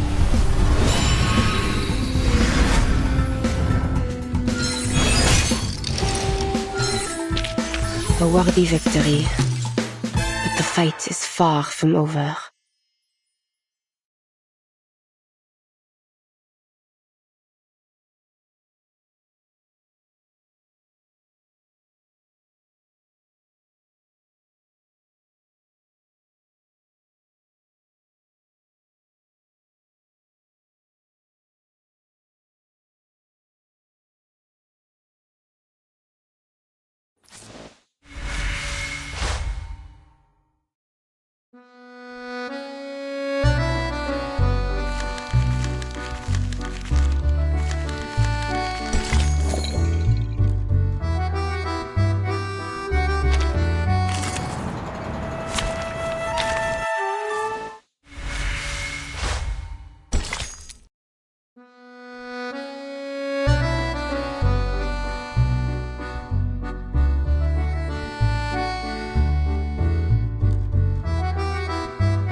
Listen to them and sing their thoughts.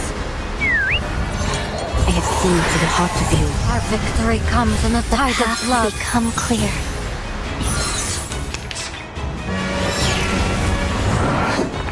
Won't be fooled. The enemies of peace shall be stamped out.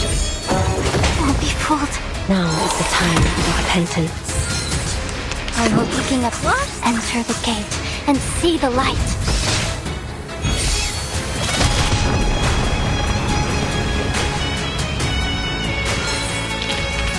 Can I give everyone a ride on my back?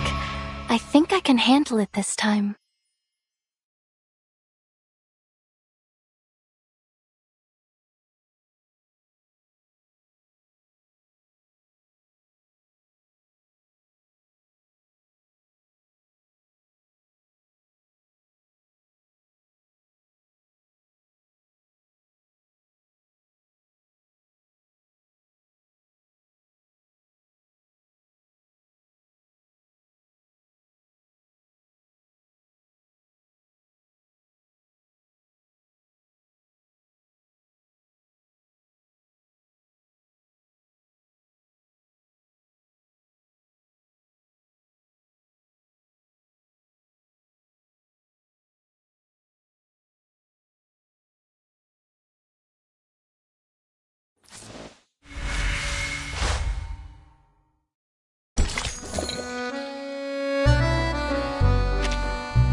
Travel, but only one destination.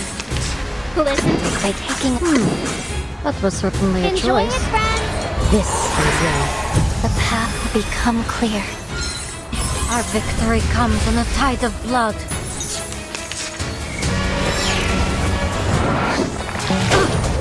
The enemies of peace shall be stamped out. Won't be fooled. Now is the time for repentance.